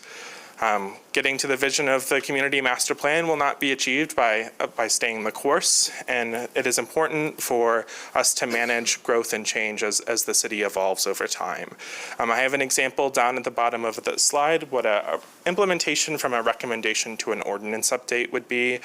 So I pulled out recommendation 2A4 from the community master plan, support taller commercial buildings in commercial districts. So when we evaluate what does that mean, one potential option is to increase minimum and maximum building heights in those commercial districts. That has a potential impact that would increase the street presence and the visual impact on adjacent properties. Living or working next to a 2-story building feels different than living or working next to a 4-story building. And so how can we mitigate that potential impact to those adjacent properties? And that could be achieved by requiring additional architectural elements, like those step backs that I mentioned, or other features. And so as we go through this process, it'll be a balance of implementing the recommendations, identifying those impacts, and then finding mitigating solutions to those impacts. I will turn it back to the Planning Director. Yeah. Thank you, Rowan. So that should give City Commission and community kind of an overview of the types of conversations that we'll be having as we move through this first phase that we're calling the roadshow. I think I've touched a lot of these points already in my timeline. So with that, I will turn it back over to the City Commission for questions or comments. Thanks. Any questions or comments? Commissioner Belcheck. Thank you, everyone, for your hard work on this. I know this is a lion's share of our work going forward. And thank you, Rowan, for the great tutorial. I really hope that people go back and watch that, or we share it. So on these things, as we think towards our larger vision, I am wondering, in this tutorial, so to speak, when you look at site elements such as green space, canopy, and things like that, and then you also look at like building elements, where does our rules or considerations of green building, solar, et cetera, as well as the carbon footprint of our building, where does that fit into this package? So there are some site elements that, Rowan, I think, did at a high level, talked about green space and some site elements, but certainly green infrastructure is part of that, stormwater management. But that's where we look to some of the other plans that are in place. So zoning, for example, wouldn't regulate the carbon footprint of a building. But with the community action plan that sustainability is working on, that's where some additional tools are brought forward to address the larger comments or concerns that the community has. So it's a bit of a marriage of plans that advance some of these issues. So when the Planning Commission is considering things, what tools do they have to be able to encourage developers or check boxes, so to speak, as they go through their line of questioning that we can give them? Yep. So In most cases, I think the recommendation would be to simply require it. So if there are expectations that X amount of green space be included or not be included on a property to manage stormwater, or X number of trees, for example, to absorb some of that water, those are all just requirements that are built within the zoning ordinance. You can incentivize. We've had varying degrees of success around bonuses or incentives. So for example, you could require additional amounts of green infrastructure you can incentivize additional amounts of green infrastructure in lieu or in exchange, you can get additional density allowances in the building. So there's some carrot and stick kind of conversations that can also be embedded. And those are all tools that the Planning Commission can use. And I'm glad you brought up density, because that was my other question. And particularly when we're thinking about helping our community, we've done the planning in the vision of what our new city in the next 20 years could develop like. But what would you say to people who would be, I don't want my neighborhood to change, even though we are expecting change? What would, and density being a particular one, and height restrictions and things like that start to fall into that? I think this slide adequately covers that there are simply trade-offs that have to be considered, and there's needs and goals of the community, but then there has to be an understanding that there will be growing pains to achieve those needs and wants, and we mitigate them to the extent possible. And like Rowan just said, doing nothing comes with a cost as well, and if we do nothing, we can't reasonably expect the vision to be achieved. Thank you. Commissioner Sassi. Thank you. Thank you both for the presentation, and I've had the opportunity to see more of you all's work through a million different avenues, which is really positive, such as the neighborhood, what is that? Not the neighborhood associations, but the Neighborhood Summit? The summit, yeah, and that was really nice to see that presentation, and there was such excitement that got us to the plan that we have in front of us today. So I'm really happy that there's community buy-in, that folks are excited about this. I just want to highlight that I believe that might have been even our last City Commission meeting. I've really been trying to champion number 3, which is composting food waste, because once again, as you all have noticed, there is some really good synergy and plans and ideas that we already have labeled as goals for the city, right? We want to reduce carbon. We have this big goal. I believe that that is something that we need to look more into. We're having conversations about single hauler. So those are conversations I want to continue to champion, and I like things where there's synergy. We've already committed to it. There's talks with the county, right, of if the county will do that, but I am hoping that we can find a way that the city can champion that. So just want to let you all know those are conversations that we're having, and I think that this is one of those uniting issues, especially in today's divisive times. I think everyone is really excited to see how we can help feed our families and make this community better. So thank you. I was really looking forward to this presentation today. Thank you. Yeah, Commissioner Perdue. Thank you both so much. Thanks for coming back and staying true to that word. So I want to just connect this to a conversation we had earlier. I'm looking for the Director of Planning. Go ahead, see her in the back. I'm just wondering, because there are some pieces in here, particularly around action items that are programmatic in nature, policy. Their policies, their practices, but there's also some connections to zoning. And just thinking earlier about the presentation we had on zoning implementation and tracking and kind of the alignment with different plans, I'm wondering if there's an interest and appetite to kind of crosswalk some of the goals here with what the city is doing, particularly in the area of zoning, and how might we integrate some of these goals and action items into our work. So that's more of a question, I think, for city manager and his leadership to think about how we can utilize this tool. Because you're right, food systems are key, and particularly as we think about the impacts of climate change, international conflict, disrupted trade, I do wonder and worry about what the worst case scenario might be for us locally.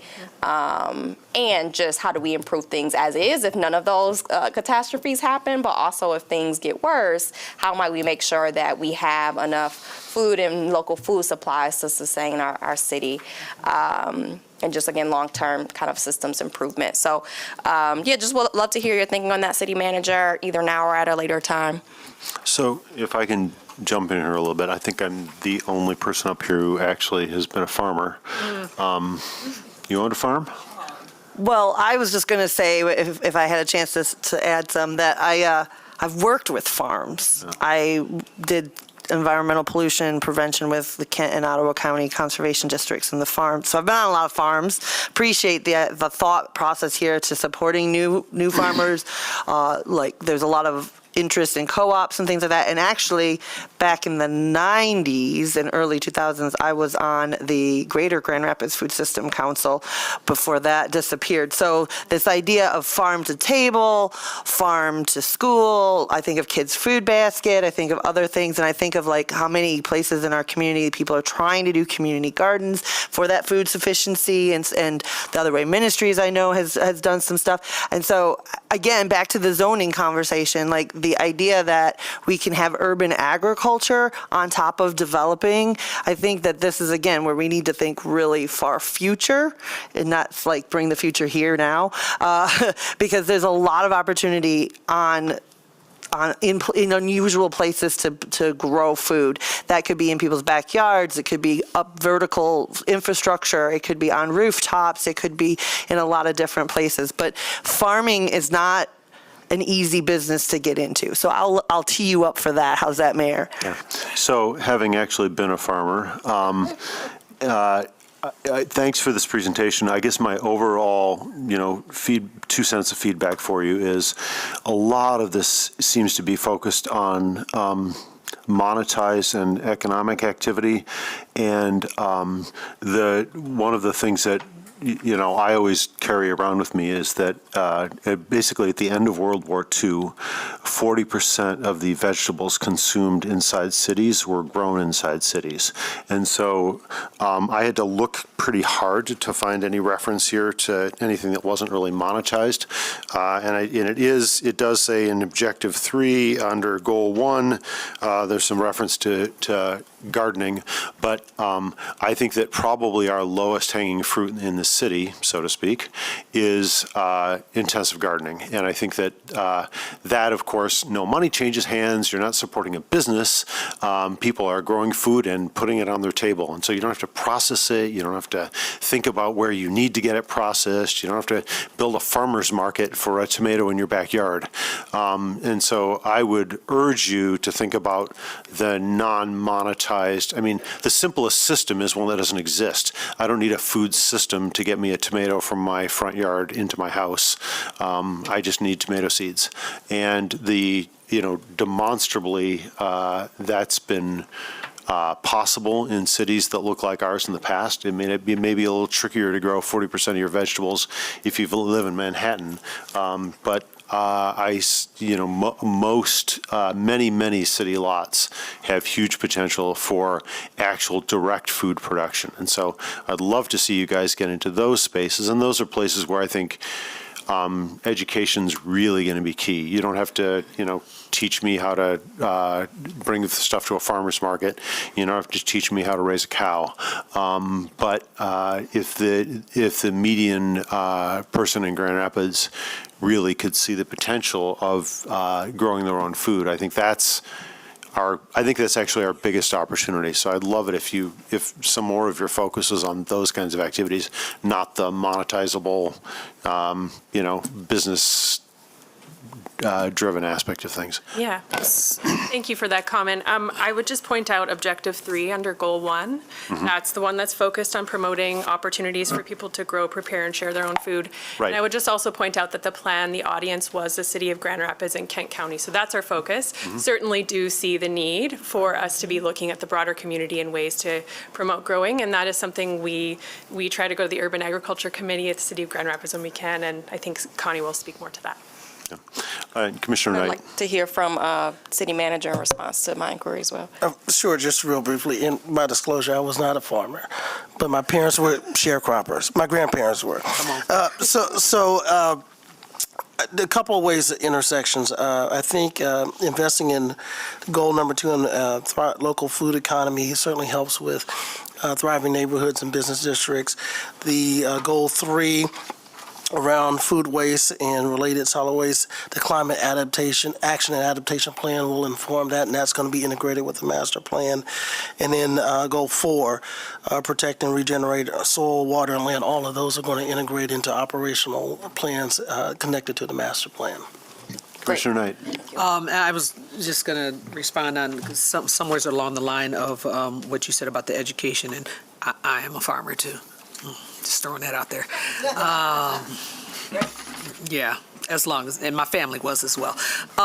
But I think the education piece is the hugest part. Going along with what Commissioner Perdue mentioned, the things that were running through my mind is what's happening right now, right, with people.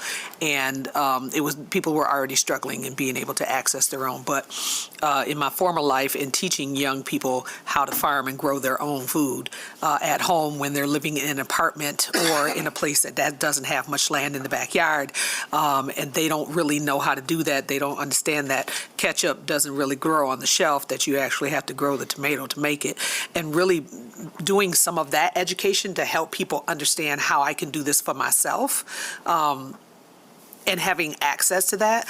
But also, I saw that one of the things was to provide access to lower income families to the community food club. And that is a membership-based program, right? And so how do we get beyond that, right? If you're providing the access, but it's still membership-based, it's kind of like the, what's the place over there by Home Repair Services? The food club. Okay, I got issues with them. Sorry. Because if you have a person that is struggling and can't pay that $10, they shouldn't have to worry about paying that $10 to be able to access some food. And that was a struggle that I actually helped a family. I paid the money for them and was scolded a little bit for paying the money for them. If I ain't got $10, I ain't got $10. But if they have access to that food, we got to make sure that what we're doing, we're not creating more barriers for people to be able to access the things that they want just because we have a system set up, right? But education definitely is key in helping people understand, because we don't know what's going to happen tomorrow. By the end of the day, we don't know what's going to happen by the end of the day, right? So I think a lot of that direction needs to be towards really educating people and putting a priority in helping people understand what they can do for themselves now and how to be able to support themselves in the near future. Commissioner Robbins. Yeah, in the interest of time, I'll keep it very brief, but just another example of conversations we're having that overlap with this area. I know the deer population too. You can grow your own food, but it's only as good as the deer don't come and eat it all before you get to it. So I know we've had some initiatives at the city level. We're working with the county, and hopefully we'll make some better progress on that this coming fall, but just wanted to make sure we don't lose sight of that and how that impacts this too. Yep. Well, and my attitude always was that the deer are going to eat my crop. I get to eat the deer. So deer can actually eat things that we can't eat, like grass. So, they're a food source too. Anyway, so Ms. Bohach, did you have? I think there's I just wanted to add, as a thought process, because I didn't get to say it earlier, that if there are barriers in any of our ordinances, that if I could direct the city staff to look at that a little and bring those forward. I know that we've had discussions in the past about chickens, animals. Can also provide, especially with cost of eggs, something sustainable. And I don't know if a lot of people know and understand how to use our ordinances, what's allowable, what we could reduce barriers on.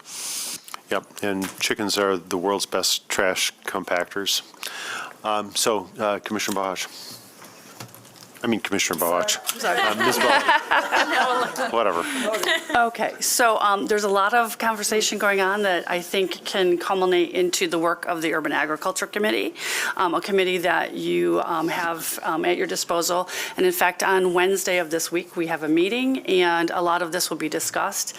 We will be looking at a crosswalk of what's in this plan, as well as the city's master plan and the climate adaptation plan. So we're looking at all of that, trying to figure out what are the actionable items in there, and then developing a sort of a strategic plan for the committee as we move forward in terms of what specifically they would be working on or could be working on. There has been zoning changes and ordinance changes as a result of their work previously in terms of a sort of a laundry list of recommendations that came in front of the City Commission. So there's been changes to beekeeping and the chicken ordinance and things of that nature. And so they'll be continuing to do that work and put a focus on all of these plans and figuring out how we can move forward. And of course, anything that's policy related at the city would come through the proper channels of any departments and to this body and moving those things forward. Okay, thank you. In interest of time, we've got 10 minutes, I think, to do an update from our last briefing on community safety. And I'd like to move to that now so that we can, that's the continuation of the mid-year update, so that we can, then there's going to be a motion for closed session so we can discuss some legal matters. So. Thank you, Mayor. Ms. Behrens will start us off highlighting the mobility strategic accomplishments, and then I will conclude with safety, and we'll make it real brief, and the department directors are here in the event there's additional discussion that you'd like to have. Thank you. So just a reminder of the format here. First slide is always what we kind of said we were going to do when we adopted the budget. And then we kind of start to talk through what we've been able to accomplish so far mid-year. So there's some accomplishment here. Do want to point out that we have been able to get fully staffed on a couple of our teams. One of those, the traffic tech team, is one that is really important to responding to some of our neighborhood traffic calming requests. So I'm very excited about that being fully staffed in that area. Moving on, we won't go into a lot of detail here because we have heard a lot about these projects, and we'll hear more about our major road projects, 6 of them in particular, at the upcoming Commission Night Out. So I do want to flag the Road and Mill and resurfacing work is something that really is very important under our Vital Streets program, and is one of the key ways that we are able to deal with the useful life of our streets and fulfill that commitment to the voters when they adopted the Vital Streets millage. Want to talk a little bit about snow assist. It seems unimportant now because it's warm, but I do think it is something that delves a little deeper. I learned myself this year in following up with some questions that we received from the public about our sidewalk assist program in particular. So I just want to be clear, we do have now staffed up some sidewalk snow clearing capability, and map is available on our website, but it is an assist. And so I want to emphasize that for the public. So we break out those tools when we are able to, when snow fall has been more than 3 inches, and we use it to knock it down to about a ½ inch. But we still rely on the adjacent property owners for ice removal, for the full removal of the snow. So it is emphasis on assist, and as folks in the public are walking through the city, if there are areas that are still difficult to clear, we do have a complaint process and an enforcement process. Obviously, we have to work in collaboration with Mother Nature on that one. And so sometimes clearance is lagging behind the actual snowfall. Just wanted to flag, we continue to see more and more uptake on ridership on Dash since we modified the route. So just wanted to flag that for the public. It continues to be a great asset to get around downtown and some of our closer in business areas, and we continue to support that. Moving very quickly, so obviously if there are questions, this slide is very data rich. I do want to flag the safety, obviously, as one of, and the foundational piece of our mobility system. We do track a number of data points about serious injuries, and then we break those out. So you'll see that under that strategic Priority Mobility 1.1, you'll see a lot of detail about those serious injuries and fatalities. I do want to just talk about this data is one of the key focus areas of our traffic safety program. So they are always looking at that crash data, looking for hotspots, and then using that to identify places where we need to come in with design fixes and other kinds of changes. And we leverage national highway safety dollars to be able to have our local dollars go further on some of those safety fixes. I also want to flag, for the benefit of the commission and the public, there was a deeper dive on kind of traffic safety programming altogether at the latest the February Mobile GR Commission. So I would recommend folks take a look at that if they're looking for more information. Also want to point out here our data point about good and fair on vital streets. Again, that is one of the places you'll see that in Mobility 3.1% of roads in state of good repair. So we were unable to update this slide, although I guess I could have managed it between the last presentation and this one. We are currently at 61%. You see there's a little dash right there. We are currently at 61%. So continuing our progress to make good on our 2030 goal of 70% good and fair. And then finally, just some key remaining initiatives for the year. Again, there will be a deeper dive on some of the enhanced community engagement work that we're doing around our significant roadway projects, particularly for this upcoming construction season at the next commission meeting. So hope folks will come out. We are doing a lot to beat the bushes for businesses and residents and others to come to that meeting as well to hear more and give us some feedback.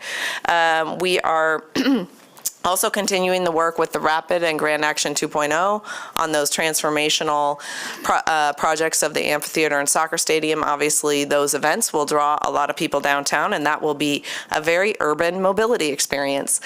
So we are continuing to work with those partners on how to prepare folks for that and really lean into alternative ways to get to those facilities. And then I guess I will end with just a quick flag of the graphic you're seeing there. We have procured some additional software for parking and parking availability. So what you're seeing there with all the blue dots is really the functionality we are building. So that's a screenshot from another community, but it is the functionality that we are building, and really excited about this customer service tool moving forward. And so we'll have more to share on that at the end of the year. And with that, Mr. Manager, I'm going to turn it over to you. If you can just advance the slides for me, if you don't mind. Sure. So we said we would focus on quite a few things in 25 for safety, staffing and vacancies in both police and fire department, as well as building new stations, as well as focusing on crime prevention and continuing to engage the community on our accountability, community-informed police training, supporting victims, as well as making sure people know their constitutional rights through the Know Your Rights campaign, as well as the Clean Slate Expungement campaign, and improving traffic safety. Next slide. So relative to the fire department, lots of funding support. We received $1.5 million for the training facility. The chief did update, I think it was Public Safety Committee previously, informing us that there has been some escalated cost increase due to inflation, and we are still working on the number, but the project is projected to be a little bit over. I said a little bit over. It is, I don't want to give out a number. It's projected to be over budget, but we're really trying to work and seeing what can be done to get us within our defined budget. The department has 19 recruits. We had a $3.1 million SAFER grant to help pay for 10 of those. What you'll see as we talk about the budget, there's a corresponding offset of overtime with the number of firefighters that we're able to have, and the department is going to be able to manage within its overtime budget this year, which is good, which is progress.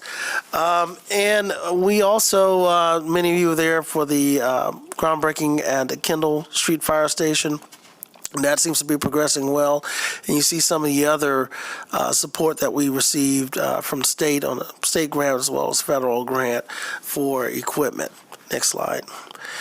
Police Department also continues to focus on both sworn and non-sworn staffing. We had a $500,000 grant from the Department of Justice to help with violence against women, and we partner with Safe Haven as well as YWCA. Department has, appreciate the commission increasing staffing levels for non-sworn, hiring a second victim services coordinator, as well as you've heard the briefing, at least at Public Safety, about the expansion of the co-response and our collaboration with the Health Crisis Center, in which there were at least 92 people who were diverted from jail or the emergency room.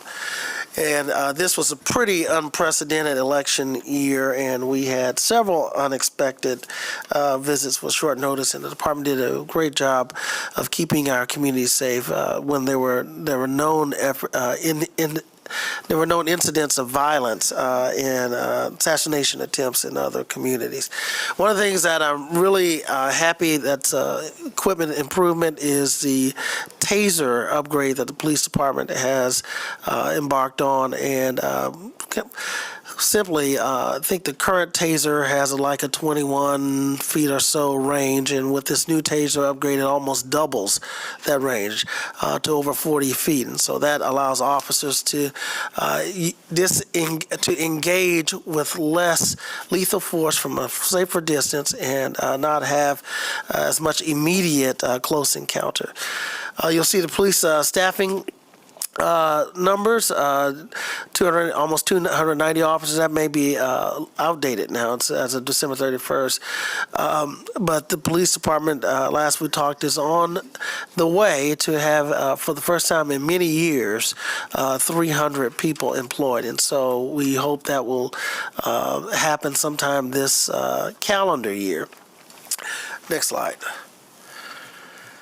Yes, it's time. I'll just highlight a couple of things that the Office of Public Accountability has done. We continue to make progress on the Clean Slate Initiative. Thank you, Mayor LeGrand, then Representative LeGrand, that led that legislative effort for the expungement legislation. And we have another fair that's going to be held in May of this year.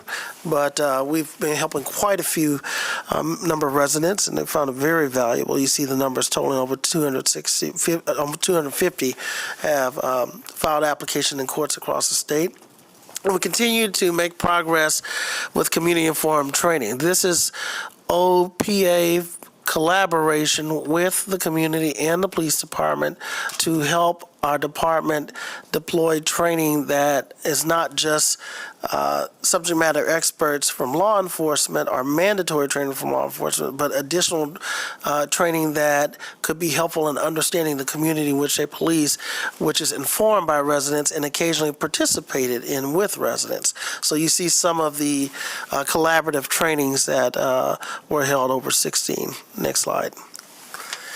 And we continue to operate with transparency. OPA issued the surveillance report earlier this year and did an update at Public Safety on it, as well as the collaboration with the Urban League and Cure Violence in trying to prevent interactions that lead to violence. And you see the number of interactions, over 2,600, and how many mediations. I want to call out, there were over 374 interactions that led to mediations with key individuals who would otherwise been involved in conflict, and we would not have known how those interactions would have resulted in terms of outcomes. Next slide. Also, the OPA continues to work with the community on training and workshops. You'll see the work that's been done with the immigrant rights community, and from them knowing their rights, as well as just general Know Your Rights workshops. And you see several of them were initiated with over 261 people attending the January workshop alone. Next slide. And you'll see some of the key metrics. Green is good. Crime is going down in general, particularly the violent crime. And I think that's what you see in green, and the number of crimes against society, those are the non-violent ones. Next slide. And I won't go into detail on this slide, but you'll see the complaints, section 5.2, both complaints filed against police and fire department, as well as some of the other preventative measures around SEPTED. So in the essence of time, I know the mayor said 10 minutes. I will stop here, see if there's any questions. Great. Thanks for the overview. I'm about to ask for a vote to move into closed session. So any brief comments? Commissioner Kovar. Yes, I'd like to hear more at another time, maybe at Public Safety, we can discuss that, of the pass rate for critical performance. That's the one that's red. I'd like to just hear more on that at a later time. Okay, great. Seeing no one else, thank you for the briefing. And I would now like to entertain a motion to move into closed session for 2 items that our legal team needs to discuss with us. So moved. All in favor? Oh, no, sorry. Roll call vote for this one. Mr. Clerk. Commissioner Kilgore? Yes. Commissioner Knight? Yes. Commissioner Robbins? Yes. Commissioner Sassi? Yes. Commissioner Purdue? Yes. Commissioner Belcheck? Yes. Mayor LaGrand? Yes, and we will be back for economic development, assuming that we ever get out of that room. 12:45. Yeah.